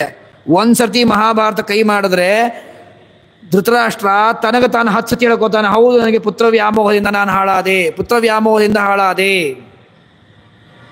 ಅವನಿಗೆ ಇಂತಹ ವಿಶ್ವರೂಪ ದರ್ಶನವನ್ನ ಪರಮಾತ್ಮ ಒಮ್ಮೆ ಸಭೆಯಲ್ಲಿ ಮಾಡಿಬಿಟ್ಟ, ದುರ್ಯೋಧನನ ನಿಮಿತ್ತ ಮಾಡಿಕೊಂಡು. ಆಗಲೂ ಎಚ್ಚೆತ್ಕೊಳ್ಳಿಲ್ಲ. ಈಗ ಯುದ್ಧ ಪ್ರಾರಂಭ ಇನ್ನೂ ಆಗಿಲ್ಲ. ಇನ್ನು ಮೊದಲನೇ ದಿವಸ ಬೆಳಗ್ಗೆ ನಿಂತ್ಕೊಂಡಿದ್ದಾರೆ, ಶಂಖ ಊದಿದ್ದಾನೆ. ಅಷ್ಟರಲ್ಲಿ ಶೋಕಪಟ್ಟ. ಅದಕ್ಕಾಗಿ ವಿಶ್ವರೂಪ ದರ್ಶನವಾಗ್ತಾ ಇದೆ. ಉಪದೇಶದಲ್ಲಿ ಮಧ್ಯದಲ್ಲಿ ವಿಶ್ವರೂಪ ದರ್ಶನ ಮಾಡಿಸ್ತಾ ಪರಮಾತ್ಮ. ಇದರಿಂದ ಅವನಿಗೆ ಎಚ್ಚರವಾಗಲಿಲ್ಲ. ಅದು ಅವನ ಯೋಗ್ಯತೆ, ಮುಂದಿನ ಕಾರ್ಯಗಳೆಲ್ಲ ಆಗಬೇಕಾಗಿದೆ, ಅದು ಬೇರೆ ವಿಚಾರ. ಆದರೆ ಪರಮಾತ್ಮನಿಗೆ ಹೇಳ್ತಾರೆ, ಹಿಂದೆ ದಶಮಾಂತೆ 10ನೇ ಅಧ್ಯಾಯದ ಕಡೇ ಶ್ಲೋಕದಲ್ಲಿ ವಿಷ್ಟಭ್ಯಾಹಮಿದಂ ಕೃಷ್ಣಂ ಏಕಾಂಶೇನಸ್ಥೋ ಜಗತ ಇತಿ ವ್ಯಾಪ್ತೋಪಾಸನಂ ಸಂಕ್ಷೇಪೇಣ ಉಕ್ತಂ. ಭಗವಂತ ಎಲ್ಲ ಕಡೆ ವ್ಯಾಪ್ತನಾಗಿದ್ದಾನೆ ಅಂತ ಸಂಕ್ಷೇಪವಾಗಿ ಕೃಷ್ಣ ಒಂದು ಮಾತಿಂದ ಹೇಳಿಬಿಟ್ಬಿಟ್ಟ. ಅರ್ಜುನನಿಗೆ ಅದು ರುಚಿ ಹುಟ್ಟಿಬಿಡ್ತು. ನಮಗೆ ರುಚಿ ಹತ್ತೋದಿಲ್ಲ. ನಮಗೆ ಯಾವುದರಲ್ಲಿ ನಮಗೆ ಅಭಿರುಚಿ ಇರುತ್ತೋ ರುಚಿ ಹತ್ತತ್ತೆ. ಇನ್ಸ್ಟಾಗ್ರಾಮಲ್ಲಿ ರೀಲ್ಸ್ ನೋಡ್ತಾ ಇರ್ತೀವಿ. ಇನ್ಸ್ಟಾಗ್ರಾಮಲ್ಲಿ ರೀಲ್ಸ್ ನೋಡ್ತಾ ಇರಬೇಕಾದಾಗ ಅಲ್ಲಿ ಒಂದು ರೀಲ್ಸ್ ನಮಗೆ ಆಕರ್ಷಣ ಆಗುತ್ತೆ. ಆ ರೀಲ್ಸ್ ಒಳಗಡೆ ಲಿಂಕ್ ಕೊಟ್ಟಿರ್ತಾನೆ, ಅದನ್ನು ಒತ್ತಿ ಇಲ್ಲಿಂದ ನಾವು ಯೂಟ್ಯೂಬ್ಗೆ ಹೋಗ್ತೀವಿ. ಯೂಟ್ಯೂಬ್ ಒಳಗೆ ಸ್ವಲ್ಪ ಹೊತ್ತಲ್ಲಿ ತೇಲಾಡ್ತಾ ಇರ್ತೀವಿ, ನಮ್ಮ ಮನಸ್ಸು ಅಲ್ಲಿ ತೇಲಾಡ್ತಾ ಇರುತ್ತೆ. ಆ ಯೂಟ್ಯೂಬ್ ಒಳಗೆ ಯಾವನೋ ಒಂದು ಲಿಂಕ್ ಕೊಡ್ತಾನೆ, ಇದನ್ನೇನೋ ಪರ್ಚೇಸ್ ಮಾಡಿ ಚೆನ್ನಾಗಿದೆ ಅಂತ. ಅದನ್ನು ನಾವು ಅಲ್ಲಿಗೆ ಹೋಗ್ತೀವಿ ಪರ್ಚೇಸ್ ಮಾಡೋಕ್ಕೆ, ಅಮೆಝಾನ್ ಪ್ರೈಮಿಗೆ. ಯಾಕೆ? ಸಣ್ಣದ್ದು ನಮಗೆ ಹೇಳಿಬಿಟ್ರೆ ಅದರ ಬೆನ್ನು ಹತ್ತಿ ನಾವು ದೊಡ್ಡದನ್ನು ತಿಳ್ಕೋಬೇಕು ಅಂತ ಅಪೇಕ್ಷೆ ಪಡ್ತೇವೆ.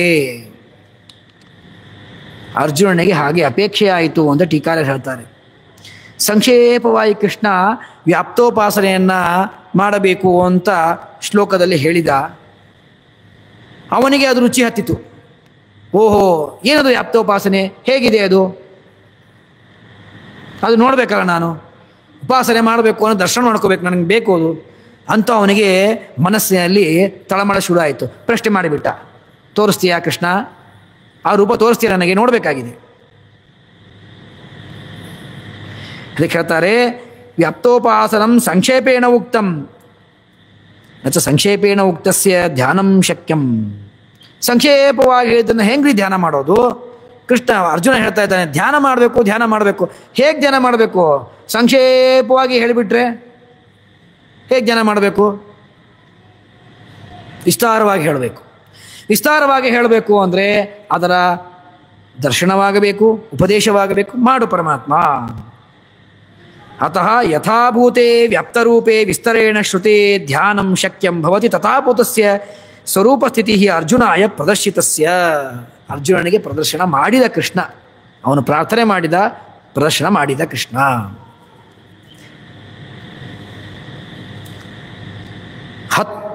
ನೋಡಿ, ಇಲ್ಲಿ ಶ್ರೀಮದಾಚಾರ್ಯ ಹೇಳಿದ್ದಾರೆ, ಯಥಾಶ್ರುತೆ ಧ್ಯಾನಂ ಶಕ್ಯಂ.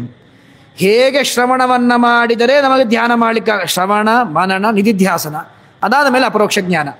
ಇದು ಅರ್ಜುನನಿಗೆ ಅಪರೋಕ್ಷವಾಗ್ತಾ ಇದೆ. ಈಗ ಅರ್ಜುನನಿಗೆ ಅಪರೋಕ್ಷವಾಗ್ತಾ ಇದೆ. ಅಪರೋಕ್ಷವಾಗ್ತಾ ಇದೆ ಅಂದರೆ ಹಿಂದೆ ಅರ್ಜುನ ಶ್ರವಣಾದಿಗಳನ್ನು ಮಾಡಬೇಕು. ಎಲ್ಲಿ ಮಾಡಿದ್ದಾನ್ರಿ? ಪ್ರಶ್ನೆ ಮಾಡ್ಕೋತಾರೆ. ಎಲ್ಲಿ ಮಾಡಿದ್ದಾನೆ? ಇದಕ್ಕಿಂತ ಉಪದೇಶ ಇನ್ನೇನು ಬೇಕು? ಸಾಕ್ಷಾತ್ ನಾರಾಯಣ ಕೃಷ್ಣನಾಗಿ ಬಂದಿದ್ದಾನೆ. ಆ ಕೃಷ್ಣನೇ ಅರ್ಜುನನಿಗೆ ಉಪದೇಶವನ್ನು ಮಾಡಿದ. 10 ಅಧ್ಯಾಯ ಉಪದೇಶ ಮಾಡಿದ. ಶ್ರವಣ ಸಾಲ್ದ? ಈ 10 ಅಧ್ಯಾಯ ಮಾಡಿದ ಶ್ರವಣದಿಂದ ಅವನಿಗೆ ಈಗ ಅಪರೋಕ್ಷ ಜ್ಞಾನವಾಗ್ತಾ ಇದೆ. ಈಗ ಅಂದರೆ ಭಗವಂತನ ಅಪರೋಕ್ಷ, ಭಗವಂತ ತನ್ನ ರೂಪವನ್ನು ತೋರಿಸ್ತಾ ಇದ್ದಾನೆ ಅಂತ ಅರ್ಥ. ಅಪರೋಕ್ಷ ಜ್ಞಾನ ಈಗಾಯಿತು ಅರ್ಜುನಿಗೆ, ಇಂದ್ರನಿಗೆ ಅಂತ ಹಾಗಲ್ಲ. ಅಂದರೆ ಶ್ರವಣಾದಿಗಳನ್ನು ಮಾಡಬೇಕು. ಇಲ್ಲಿಗೆ 10ನೇ ಅಧ್ಯಾಯಕ್ಕೆ ಯಾಕೆ ಮಾಡ್ದ?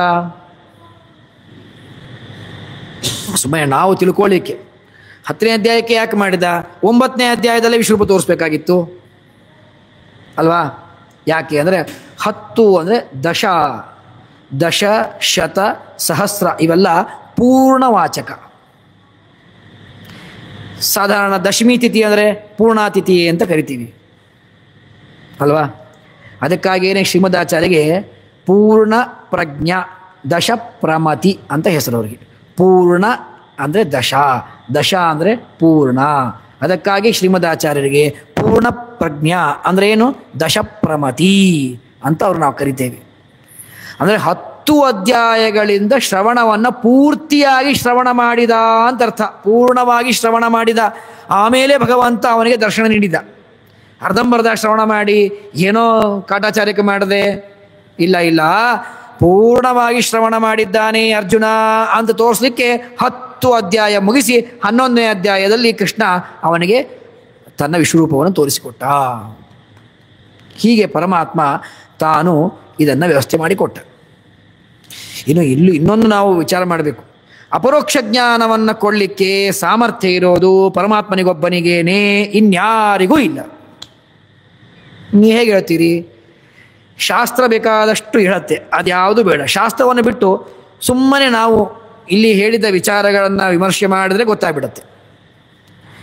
ಅರ್ಜುನನಿಗೆ ವಿಶ್ವರೂಪ ಕಾಣಿಸ್ತು, ಅದಂತೂ ಸಾಕ್ಷಾತ್ ಕೃಷ್ಣ ಕೊಟ್ಟ. ಸಂಜಯನಿಗೆ ಕಾಣಿಸ್ತಾರೆ. ಸಂಜಯನಿಗೆ ಯಾರು ಕೊಟ್ಟಿದ್ದು? ಸಂಜಯನಿಗೆ ವಿಶ್ವರೂಪ ದರ್ಶನ ಆಗಬೇಕೀಗ, ಇಲ್ಲ ಅಂದರೆ ಅವನು ಹೇಳಲಿಕ್ಕಾಗಲ್ಲ. ಹೇಳಬೇಕು ಅಂದರೆ ನಾನು ನೋಡಬೇಕು. ಹಾಗಾದರೆ ಸಂಜಯನ ವಿಶ್ವರೂಪ ನೋಡಬೇಕು ಅಂದರೆ ಹೇಗೆ ನೋಡ್ತಾನೆ? ಸಂಜಯ್ ಎಲ್ಲಿ ಕೂತಿದ್ದಾನೆ? ಅವನಿಗೆ ಎಲ್ಲಿ ಕಾಣಿಸ್ಬೇಕು? ವೇದವ್ಯಾಸ ದೇವರು ಅವನಿಗೂ ಆ ಸಾಮರ್ಥ್ಯ ಕೊಟ್ಟರು. ಹಾಗಾದರೆ ಅಪರೋಕ್ಷ ಜ್ಞಾನ ಸಂಜಯನಿಗೆ ಆಗುವಂತೆ ಮಾಡಿದ್ದು ಯಾರು? ವೇದವ್ಯಾಸ ದೇವರು. ಅವನು ಯಾರು? ಪರಮಾತ್ಮನ ಅವತಾರ. ಅಂದರೆ ಎಲ್ಲೆಲ್ಲಿ ಅಪರೋಕ್ಷ ಜ್ಞಾನ ಯಾವ ಯಾವ ಕಾಲಕ್ಕೆ ಯಾರ್ಯಾರಿಗೆ ಅಪರೋಕ್ಷ ಜ್ಞಾನವಾಗತ್ತೆ ಅದೆಲ್ಲವನ್ನು ಕೊಡುವವನು ಪರಮಾತ್ಮ ಒಬ್ಬನೇ, ಬೇರೆ ಯಾರಿಗೂ ಸಾಧ್ಯ ಇಲ್ಲ. ಅದನ್ನು ತೋರಿಸೋದಕ್ಕೋಸ್ಕರವಾಗೇನೆ ಅಲ್ಲಿ ವೇದವ್ಯಾಸ ದೇವರು ಸಂಜಯನಿಗೆ, ಅರ್ಜುನನಿಗೆ ಕೃಷ್ಣ ತಾನು ತೋರಿಸಿಕೊಟ್ಟ. ಎರಡೂ ಭಗವದ್ ರೂಪಗಳೇ. ಆ ರೂಪಗಳನ್ನು ಬಿಟ್ಟು ಬೇರೆಯವರಿಗೆ ಅಪರೋಕ್ಷ ಜ್ಞಾನ ಮಾಡಿಸ್ಲಿಕ್ಕೆ ಸಾಧ್ಯ ಇಲ್ಲ. ಹೀಗೆ ಪರಮಾತ್ಮ ತನ್ನ ವಿಶಿಷ್ಟವಾಗಿರ್ತಕ್ಕಂತಹ ರೂಪವನ್ನು ತೋರಿಸ್ತಾ ಇದ್ದಾನೆ. ವಿಗತೋಯಂ, ನನ್ನ ಎಲ್ಲ ಮೋಹಗಳು ಹೋಯಿತು. ಎಲ್ಲ ಮೋಹ ಅಂದರೆ ಮೊದಲನೇ ಅಧ್ಯಾಯದಿಂದ ಆರಂಭ ಮಾಡಿಕೊಂಡು ಏನು ನನ್ನ ಬಾಂಧವರೆಲ್ಲ ಸಾಯ್ತಾರೆ, ನಾಳೆ ದಿವಸ ಅವ್ರನ್ನ ಮತ್ತೆ ಇರೋದಿಲ್ಲ, ಈ ಏನು ದುಃಖಗಳು ಸಂಶಯಗಳಿತ್ತು ಅಲ್ಲಿ ಉತ್ತರ ಕೊಟ್ಟಿದ್ದಾನೆ ಕೃಷ್ಣ. ಆದರೆ ಅವೆಲ್ಲ ಅಂತಹ ಇನ್ನು ಏನೇನು ಅನೇಕ ರೀತಿಯ ಮೋಹಗಳು ಇತ್ತು ಅವನಿಗೆ, ಸಂಶಯಗಳು ಎಲ್ಲವೂ ನನಗೆ ಹೋಗಿದೆ ಕೃಷ್ಣ ಈಗ. ಸೊ ನಾನು ಈಗ ಫುಲ್ಲಾಗಿ ತಯಾರಾಗಿದ್ದೆ ನಿನ್ನ ರೂಪವನ್ನು ನೋಡಲಿಕ್ಕೆ, ತೋರಿಸು. ಭವಾಪ್ಯಯೋ ಹಿ ಭೂತಾನಾಂ ಶ್ರುತೌ ವಿಸ್ತರಶೋಮಯ ತ್ವತ್ತ ಕಮಲಪತ್ರಾಕ್ಷ ಮಾಹಾತ್ಮ್ಯಂ ಅಭಿಚಾವ್ಯಯಂ. ನಿನ್ನ ಮಹಾತ್ಮೆ ಏನಿದೆ ಪರಮಾತ್ಮ, ನಿನ್ನ ಮಹಾತ್ಮೆಯನ್ನು ವಿಸ್ತಾರವಾಗಿ ನಾನು ತಿಳ್ಕೊಂಡಿದ್ದೇನೆ. ಈಗ ನೀನೇನು ತಿಳಿಸ್ಕೊಟ್ಟಿದ್ದಿ ನಿನ್ನ ಅನುಗ್ರಹದಿಂದ ತಿಳಿದುಕೊಂಡಿದ್ದೇನೆ. ಅದನ್ನು ಯಥಾವತ್ತಾಗಿ ನನಗೆ ಅದರ ದರ್ಶನವನ್ನು ಮಾಡಿಸಿಕೊಡು. ಏವಮೇತದ್ ಯಥಾತತ್ತಂ ಆತ್ಮಾನಂ ಪರಮೇಶ್ವರ ದ್ರಷ್ಟುಮಿಚ್ಛಾಮಿತೇ ರೂಪಂ ಐಶ್ವರಂ ಪುರುಷೋತ್ತಮಂ.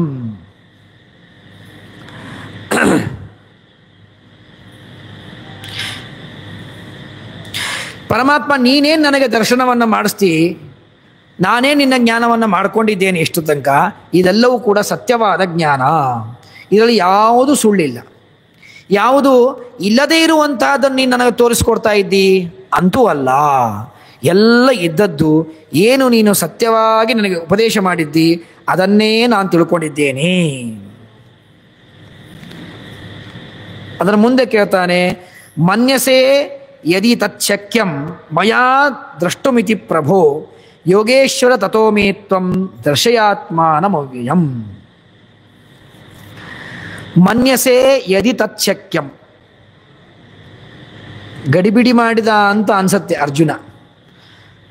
ಹೀಗಾಗಿ ಗಡಿಬಿಡಿ ಮಾಡಿದ್ದೇನೆ ನಾನು ಅಂತ ತನ್ನ ನಾಲಿಗೆಯನ್ನು ತಾನೇ ಕಚ್ಚಿಕೊಂಡು ಈ ಮಾತು ಹೇಳಿದ ಹಾಗೆ ಇದೆ. ವಿಶ್ವರೂಪ ತೋರಿಸು ಅಂತ ಕೇಳಿಬಿಟ್ಟ. ತಕ್ಷಣ ಕೇಳ್ತಾನೆ, ಮನ್ಯಸೆ ಯದಿ ತಚ್ಛಕ್ಯಂ, ನನಗೆ ನೋಡುವ ಯೋಗ್ಯತೆ ಇದೆ, ತೋರಿಸು. ವಿನಯ ತೋರಿಸ್ಕೊಡ್ತಾ ಇದ್ದಾನೆ ಅರ್ಜುನ.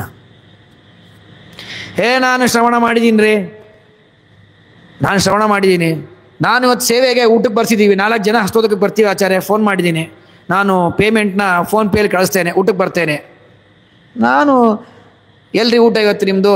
ನಾನು ಮಠಕ್ಕೆ ಬರ್ಸಿದ್ದೀನಿ, ಅಲ್ಲೇ ಹೋಗೋದು ಊಟಕ್ಕೆ. ನೀನು ಬರ್ಸಿದ ಮಾತ್ರಕ್ಕೆ, ದುಡ್ಡು ಕೊಟ್ಟಿದ ಮಾತ್ರಕ್ಕೆ ಮಠದಲ್ಲಿ ಊಟ ಸಿಗೋದಿಲ್ಲ, ಊಟ ಸಿಗೋದಿಲ್ಲ. ನೀವಿಲ್ಲಿ ಬಂದ ಮೇಲೆ ಏನೋ ಫೋನ್ ಬಂದು ಊಟಕ್ಕೆ ಸಿಗದೆ, ಪ್ರಸಾದ ಸಿಗದೆ ಮನೆಗೆ ಹೋಗುವಂಥ ಬೇಕಾದಷ್ಟು ಪ್ರಸಂಗ ಇದೆ. ನಾನು ಶ್ರವಣ ಮಾಡಿದ್ದೀನಿ, ಅಪರೋಕ್ಷ ಜ್ಞಾನ ಕೊಡು ಇಲ್ಲ, ನನಗೆ ಬೇಕಾದರೆ ಕೊಡ್ತೀನಿ. ಈ ಜ್ಞಾನ ಅವನಿಗಿದೆ, ಅರ್ಜುನಿಗೆ. ಅದಕ್ಕೆ ಹೇಳ್ತಾನೆ, ಮನ್ಯಸೆ ಯದಿ ತಚ್ಛಕ್ಯಂ, ನಿನಗೇನಾದರೂ ನನಗೆ ಕೊಡಬೇಕು ಅಂತ ಅನಿಸಿದರೆ, ಕೊಟ್ಟಿದ್ದನ್ನು ನನಗೆ ನೋಡೋ ಅಧಿಕಾರ ಇದ್ದರೆ ತೋರಿಸು, ಇಲ್ಲಾಂದ್ರೆ ಏನು ಬೇಡ, ಇಲ್ಲಾಂದ್ರೆ ಇನ್ನೇ ಮತ್ತೆ ಯಾವಾಗ ತೋರಿಸ್ತೀವೋ ತೋರಿಸು. ಅಲ್ಲಿ ಪ್ರಭು ಅನ್ನೋ ಶಬ್ದಕ್ಕೆ ಹೇಳ್ತಾರೆ, ಇಲ್ಲಿ ಪ್ರಭು ಅಂದರೆ ಬರೇ ಸಮರ್ಥ ಸಮರ್ಥ ಸಮರ್ಥ ಹಂಗಲ್ಲ. ಹೇಳ್ತಾರೆ, ನಾಸ್ತಿ ತಸ್ಮಾತ್ ಪರಂಭೂತಂ ಪುರುಷಾದ್ವೈ ಸನಾತನಾತ್. ಬರೇ ದೊಡ್ಡವ ನೀನು, ದೊಡ್ಡವ ಅಲ್ಲ. ಪ್ರಭು ಅನ್ನೋ ಶಬ್ದಕ್ಕೆ ಸಮರ್ಥ ಅಂತ ಅರ್ಥವನ್ನು ಹೇಳಬೇಕು ಅಂತ ಹೇಳ್ತಾರೆ. ಟೀಕಾಕೃತ್ಪಾದರು ಉಪಾದನೆ ಮಾಡ್ತಾರೆ ಬೇಕಾದಷ್ಟು ಅದಕ್ಕೆ.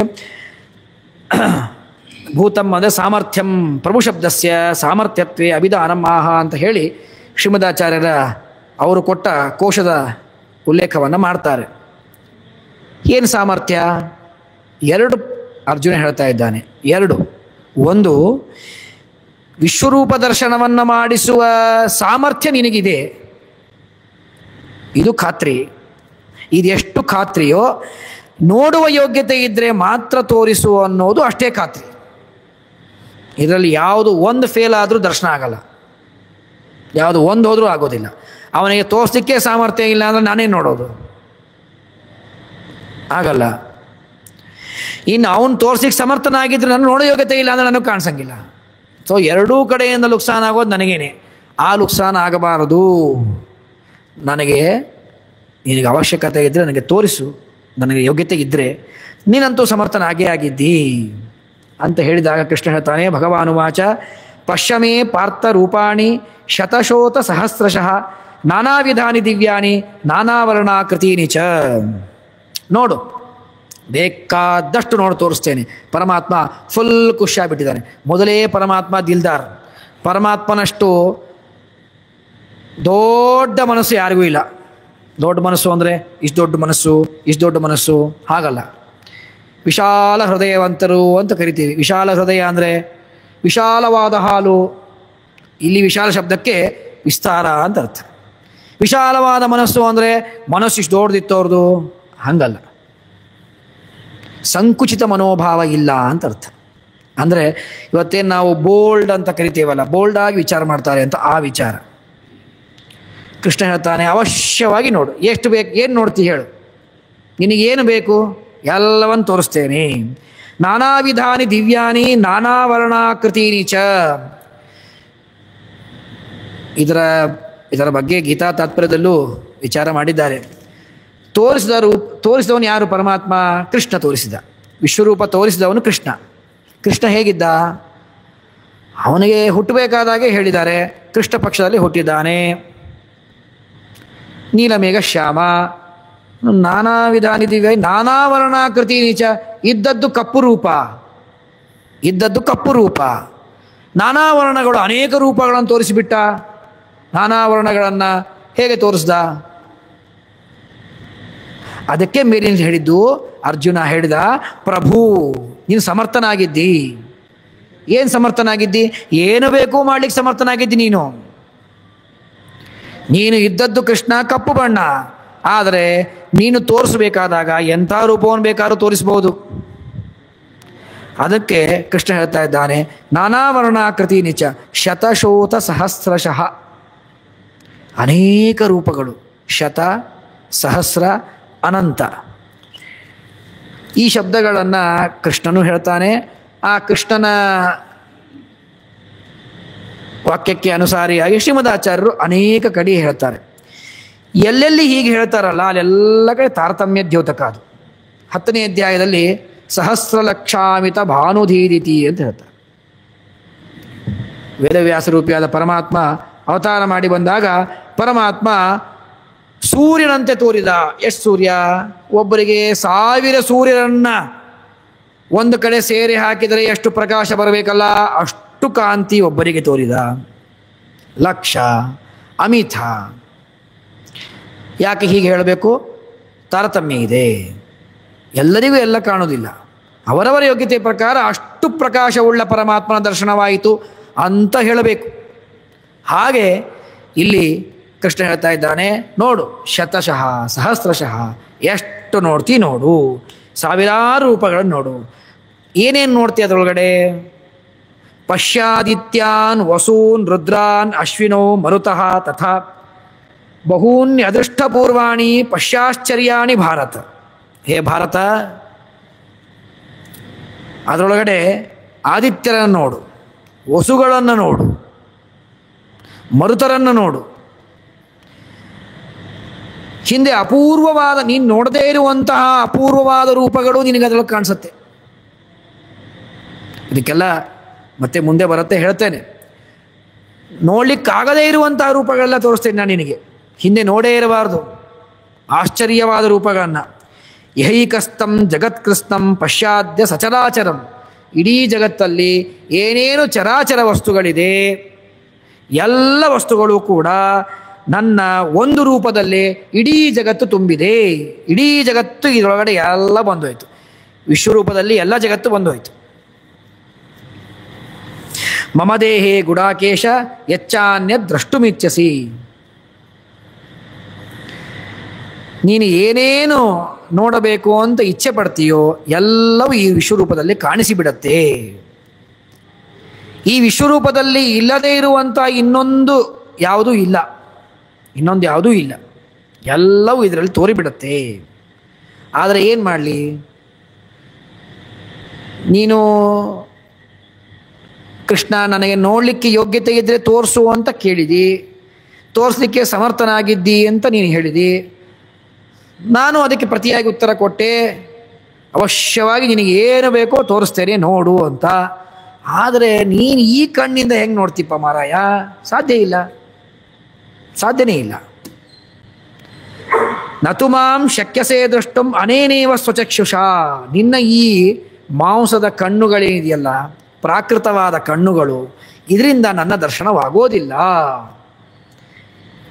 ಇದರಿಂದ ಏನು ಸೂಚನೆ ಮಾಡ್ತಾ ಇದ್ದಾರೆ ಅಂದರೆ, ಏನು ಅರ್ಜುನ ವಿಶ್ವರೂಪ ನೋಡಿದ ಇದು ಅಪರೋಕ್ಷ, ಅಪರೋಕ್ಷ ಜ್ಞಾನ ಇದು, ಹೊರತು ಪರೋಕ್ಷವಾದ ಜ್ಞಾನ ಅಲ್ಲ. ಪರೋಕ್ಷ ಜ್ಞಾನವಾದ ಜ್ಞಾನವಾಗಿತ್ತು ಅಂದರೆ ಆ ದಿವ್ಯವಾದ ಚಕ್ಷುಷ ಆಗಬೇಕು ನಮಗೆ. ಮಾಮೂಲಿ ಕೃಷ್ಣನನ್ನು ಎಲ್ಲರೂ ನೋಡ್ತಾ ಇದ್ದಾರೆ, ಇವನು ನೋಡ್ತಾನೆ ಹಾಗೇನೆ. ದಿವ್ಯಂ ದದಾಮಿತೆ ಚಕ್ಷು ಪಶ್ಯಮೇ ಯೋಗಮೇಶ್ವರಂ. ಹಾಗಾದ್ರೆ ಏನು ಮಾಡಬೇಕು? ದಿವ್ಯವಾದ ಚಕ್ಷುಷ್ ಕೊಡಬೇಕು, ಅಪ್ರಾಕೃತವಾದ ಚಕ್ಷುಸ್ಸನ್ನು ಕೊಡಬೇಕು.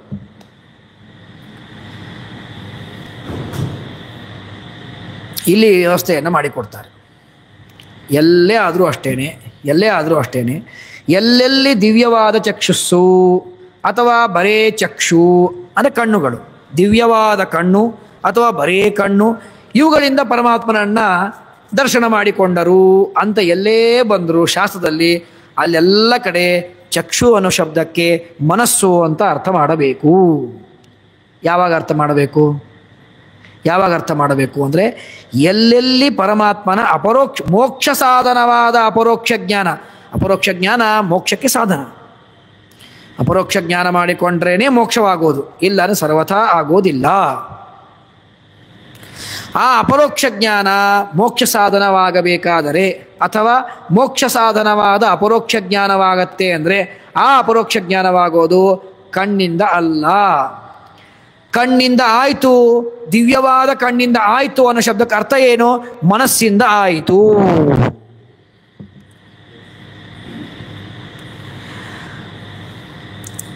ಅದನ್ನು ವಿಲಕ್ಷಣತ್ವಾಧಿಕರಣ ಸುಧಾದ ಕಡೇ ಭಾಗದಲ್ಲಿಯೂ ಹೇಳ್ತಾರೆ. ಸುಸಂಸ್ಕೃತವಾದ ಮನಸ್ಸು, ಬರೇ ಮನಸ್ಸಲ್ಲ, ಒಳ್ಳೆಯ ಶ್ರವಣಾದಿಗಳಿಂದಾಗಿ ಆ ಮನಸ್ಸು ಒಳ್ಳೆಯ ಪಕ್ವವಾಗಿರಬೇಕು. ಆ ಮನಸ್ಸಿಗೆ ಪರಮಾತ್ಮ ತನ್ನ ಅಪರೋಕ್ಷ ಜ್ಞಾನವನ್ನು ಮಾಡಿಸಿಕೊಡ್ತಾನೆ. ಹಾಗೆ ಕಣ್ಣುಗಳಿಂದಂತೂ ಸಾಧ್ಯವೇ ಇಲ್ಲ. ದಿವ್ಯವಾದ ಕಣ್ಣು ಅಂದ್ರೇನು? ಮನಸ್ಸಿಂದ ಆಗತ್ತೆ. ಅದಕ್ಕೆ ಹೇಳ್ತಾರೆ, ಹೃದಾ ಮನೀಷಾ ಮನಸಾಭಿಗುಪ್ತೋ ಯಯೇನಂ ವಿಧರಮುಪಾಸ್ತೆ ಭವಂತಿ. ಮನಸ್ಸಿಂದ ಸುಸಂಸ್ಕೃತವಾದ ಮನಸ್ಸು ಒಳ್ಳೆ ಶ್ರವಣಾದಿಗಳನ್ನು ಮಾಡಿ ಭಗವಂತನ ಅಪರೋಕ್ಷ ಜ್ಞಾನ ಮಾಡಿಕೊಳ್ಳಲಿಕ್ಕೆ ಆ ಮನಸ್ಸು ಒಳ್ಳೆ ಚೆನ್ನಾಗಿ ಫಲವತ್ತಾದ ಭೂಮಿ ಆಗಬೇಕು ಆ ಮನಸ್ಸು. ಆಗ ಆ ಮನಸ್ಸಿಂದ ನಾವು ಪರಮಾತ್ಮನ ಅಪರೋಕ್ಷವನ್ನು ಮಾಡಿಕೊಳ್ಳಿಕ್ಕೆ ಸಾಧ್ಯವಾಗುತ್ತೆ. ಈ ಕಲ್ಮಶವಾದ ಮನಸ್ಸಿಂದ ಏನೂ ಸಾಧ್ಯ ಇಲ್ಲ. ಈ ಮನಸ್ಸಿಂದ ಅಪರೋಕ್ಷ ಜ್ಞಾನ ಸಾಧ್ಯ ಇಲ್ಲ. ಈ ಕಣ್ಣುಗಳಿಂದಂತೂ ಸಾಧ್ಯವೇ ಇಲ್ಲ. ಹಾಗಾದರೆ ಅರ್ಜುನ ಏನು ಕೇಳಿದ? ನನಗೆ ನನ್ನ ಯೋಗ್ಯತೆ ಇದ್ದರೆ ನೀನು ಅಪರೋಕ್ಷ ಜ್ಞಾನವನ್ನು ಮಾಡಿಸು. ಅವಶ್ಯ ನಿನಗೆ ಯೋಗ್ಯತೆ ಇದೆ, ನಾನು ಮಾಡಿಸ್ತೇನೆ. ಏನು ಬೇಕಾದರೂ ನೀನು ಮಾಡಿಕೊ, ಏನು ಬೇಕಾದರೂ ಮಾಡಿಕೊ. ಏನು ಬಯಸ್ತೀಯೋ ಅದೆಲ್ಲ ಈ ನನ್ನ ಒಂದು ರೂಪದಲ್ಲಿ ಏಕಸ್ತಂ ಜಗತ್ಕೃತ್ಸಂ, ಏನು ಬೇಕು ಇಡೀ ಜಗತ್ತೆಲ್ಲ ಈ ರೂಪದಲ್ಲಿ ನಿನಗೆ ಕಾಣಿಸಿಬಿಡುತ್ತೆ. ಆದರೆ ಒಂದೇ, ಈ ರೂಪದಲ್ಲಿ ಕಾಣಿಸಬೇಕು ಅಂತ ಆದರೆ ನಿನಗೆ ಈ ಕಣ್ಣು ಸಾಧ್ಯ ಇಲ್ಲಪ್ಪ. ನಿನಗೆ ಒಳ್ಳೆ ದಿವ್ಯವಾದ ಕಣ್ಣುಗಳು ಬೇಕು. ಅದಕ್ಕೆ ಅರ್ಜುನ ಹೇಳ್ತಾನೆ, ಅವಶ್ಯವಾಗಿ ಆಗಲಿ, ನನಗೆ ಅದನ್ನು ಕರುಣೆ ಮಾಡು. ಏವ ಮುಕ್ತ್ವಾ ತಥೋ ರಾಜನ್ ಮಹಾಯೋಗೇಶ್ವರೋ ಹರಿ ದರ್ಶಯಾಮಾಸ ಪಾರ್ಥಾಯ ಪರಮಂ ರೂಪಮೈಶ್ವರಂ. ಪರಮಾತ್ಮ ಅರ್ಜುನನ ಸಂಜೆ ಹೇಳ್ತಾ ಇದ್ದಾನೆ, ಧೃತರಾಷ್ಟ್ರ, ಇಷ್ಟು ಅವರಲ್ಲಿ ಕಾನ್ವರ್ಸೇಷನ್ ಆಯಿತು. ಅದಾದ ಮೇಲೆ ಒಮ್ಮೆಲೆಗೆ ಪರಮಾತ್ಮ ಅರ್ಜುನನ ಮೇಲೆ ಅನುಗ್ರಹವನ್ನು ಮಾಡಿ ಪರಮಾತ್ಮ ತನ್ನ ದೊಡ್ಡದಾದ ವಿಶ್ವರೂಪವನ್ನು ದರ್ಶನ ಮಾಡಿಸ್ಲಿಕ್ಕೇ ಪ್ರಾರಂಭ ಮಾಡಿಬಿಟ್ಟ. ಭಾಳ ಟೈಮ್ ತಗೊಳ್ಳೇ ಇಲ್ಲ ಕೃಷ್ಣ. ವಿಶ್ವರೂಪವನ್ನು ತೋರಿಸಲಿಕ್ಕೆ ಪ್ರಾರಂಭ ಮಾಡಿಬಿಟ್ಟ ಕೃಷ್ಣ. ಇದೇನು ಶ್ಲೋಕ ಇದೆ, ದಿವ್ಯಂ ದದಾಮಿತೆ ಚಕ್ಷು ಪಶ್ಯಮಿ ಯೋಗಮೇಶ್ವರಂ ಅಂತನ್ನೋದಾಗಲಿ, ಈ ಪ್ರಕರಣಗಳಿಂದ ನಮಗೇನು ತಿಳಿಯುತ್ತದೆ? ದೇವರು ಇಲ್ಲೇ ಇಲ್ಲ ನಮಗೆ. ದೇವರು ಇದ್ದರೆ ನಮ್ಮ ಕಣ್ಣಿಗೆ ಕಾಣಿಸ್ಬೇಕಾಗಿತ್ತು. ದೇವರು ಮನೆಯಲ್ಲಿ ಮಕ್ಕಳು ಬರ್ತಾರೆ ಸ್ಕೂಲಿಂದ, ಅಮ್ಮ ಇದ್ದಾರ ಅಂತ ಹಾಲಲ್ಲಿ ನೋಡ್ತಾರೆ, ಹಾಲಲ್ಲಿಲ್ಲ. ರೂಮಲ್ಲಿ ನೋಡ್ತಾರೆ, ರೂಮಲ್ಲಿಲ್ಲ. ಅಡುಗೆ ಮನೆಯಲ್ಲಿ ನೋಡ್ತಾನೆ, ಅಡುಗೆ ಮನೆಯಲ್ಲಿಲ್ಲ. ಎಲ್ಲೂ ಮನೆಯಲ್ಲಿ ಕಾಣಲಿಲ್ಲ. ಪಕ್ಕದ ಮನೆಗೆ ಹೋಗ್ತಾನೆ, ನಮ್ಮ ಅಮ್ಮನ ನೋಡಿದ್ದೀರಾ ಅಂತ ಕೇಳ್ತಾನೆ. ಯಾಕೆ ಕೇಳ್ತಾನೆ? ಮನೆಯಲ್ಲಿ ಅಮ್ಮ ಇದ್ದರೆ ಕಾಣಿಸ್ತಿದ್ರಲ್ಲ ಕಣ್ಣಿಗೆ. ಮನೆಯಲ್ಲಿ ತಾಯಿ ಇದ್ದರೆ ಕಣ್ಣಿಗೆ ಕಾಣಿಸ್ಬೇಕಾಗಿತ್ತು ಕೂಸಿಗೆ. ಕೂಸಿಗೆ ಕಣ್ಣಿಗೆ ಕಾಣಿಸ್ತಾ ಇಲ್ಲ, ಆಮೇಲೆ ಇಲ್ಲ ಅಲ್ಲಿ. ಹಾಗೆ ಭಗವಂತ ನಮ್ಮ ಮನೆಯಲ್ಲಿ ಇದ್ದಿದ್ದರೆ ನಮ್ಮ ಕಣ್ಣಿಗೆ ಕಾಣಿಸ್ಬೇಕಾಗಿತ್ತು. ಭಗವಂತ ಕಣ್ಣಿಗೆ ಕಾಣಿಸ್ತಾ ಇಲ್ಲ ಅಂದರೆ ನಮ್ಮ ಮನೆಯಲ್ಲಿ ಇಲ್ಲ ಭಗವಂತ. ಕೃಷ್ಣ ಹೇಳ್ತಾನೆ, ನಾನಿಲ್ಲ ಅಂತ ಅನ್ಬೇಡ, ನಿನಗೆ ಕಾಣಿಸ್ತಾ ಇಲ್ಲ ಅಂತ ಹೇಳು. ಯಾಕೆ ಕಾಣಿಸ್ತಾ ಇಲ್ಲ? ಯಾಕೆ ಕಾಣಿಸ್ತಾ ಇಲ್ಲ? ನತುಮಾಂ ಶಕ್ಯಸೇ ದೃಷ್ಟಂ ಅನೇನೇವ ಸ್ವಚಕ್ಷುಷ. ಈ ನಿನ್ನ ಕಣ್ಣುಗಳಿಗೆ ನಾನು ಕಾಣಿಸುವಂಥವನಲ್ಲಪ್ಪ. ಈ ಕಣ್ಣುಗಳಿಗೆ ಕಾಣಿಸೋನಲ್ಲ ನಾನು. ಅದಕ್ಕೆ ದಿವ್ಯವಾದ ಚಕ್ಷುಷು ಇತ್ತು ಅಂತಾದರೆ ಅವಶ್ಯವೇ ಕಾಣಿಸ್ತೇನೆ ನಾನು ನಿನ್ನ ಕಣ್ಣಿಗೆ. ಹೀಗಾಗಿ ಪರಮಾತ್ಮ ಕಾಣಿಸೋದಿಲ್ಲ, ಹಾಗಾದರೆ ಪರಮಾತ್ಮ ಇಲ್ಲ. ಮನೆಯಲ್ಲಿ ತಾಯಿ ಕಾಣಿಸೋದಿಲ್ಲ, ಹಾಗಾದರೆ ತಾಯಿ ಇಲ್ಲ, ಪಕ್ಕದ ಮನೆಗೆ ಹೋಗಿದ್ದಾಳೆ. ಹಾಗೆ ಭಗವಂತ ನಮ್ಮ ಕಣ್ಣಿಗೆ ಕಾಣಿಸ್ತಾ ಇಲ್ಲ, ಭಗವಂತ ಇಲ್ಲ, ದೇವರೇ ಇಲ್ಲ. ದೇವರಿಲ್ಲ ಅಂತ ಅನ್ಬೇಡ. ಕೃಷ್ಣ ಹೇಳ್ತಾನೆ, ದೇವರಿಲ್ಲ ಅಂತ ಅನ್ಬೇಡ, ನಿನಗೆ ನಾನು ಕಾಣಿಸೋದಿಲ್ಲ. ಯಾಕೆ ಕಾಣಿಸೋದಿಲ್ಲ? ಕಾರಣ ಇದೆ. ಈ ಕಣ್ಣುಗಳಿಗೆ ನಾನು ಕಾಣಿಸೋಣಲ್ಲ. ನೀನು ಶ್ರವಣಾದಿಗಳನ್ನು ಮಾಡು, ನಿನ್ನ ಮನಸ್ಸನ್ನು ಹದ ಮಾಡಿಕೋ, ಅವಶ್ಯವಾಗಿ ಕಾಣಿಸ್ತೇನೆ. ಯಾಕೆ ಕಾಣಿಸೋದಿಲ್ಲ? ಅರ್ಜುನಿಗೆ ಕಾಣಿಸಿಲ್ವಾ? ಅರ್ಜುನ ನನಗೇನು ಹತ್ತಿರದವನ? ನೀ ನನಗೆ ದೂರವಾದವನ? ನನಗೆಲ್ಲ ಭಕ್ತರು ಹತ್ತಿರದವರೇ. ಅವಶ್ಯವಾಗಿ ದರ್ಶನ ಮಾಡಿಸ್ತೇನೆ. ಹೀಗೆ ಕೃಷ್ಣ ತಾನು ವಿಶ್ವರೂಪದ ದರ್ಶನವನ್ನು ಮಾಡಿಸಲಿಕ್ಕೆ ಅರ್ಜುನನನ್ನು ತಯಾರು ಮಾಡಿ ನಿಲ್ಲಿಸಿದ್ದಾನೆ. ಅವನು ಆ ದರ್ಶನ ಮಾಡಿಕೊಳ್ಳಲಿಕ್ಕೆ ಅತಿ ಪಕ್ವನಾಗಿ ನಿಂತಿದ್ದಾನೆ.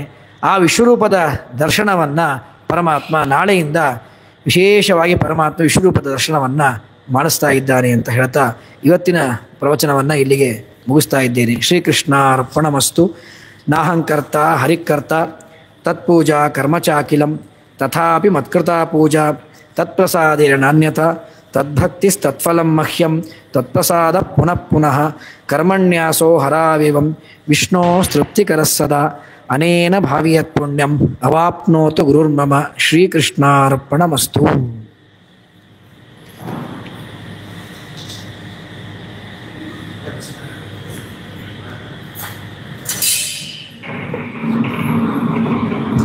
ಆಫ್ ಮಾಡಬೇಕು, ಇದು ಆಫ್ ಮಾಡಬೇಕಿತ್ತು.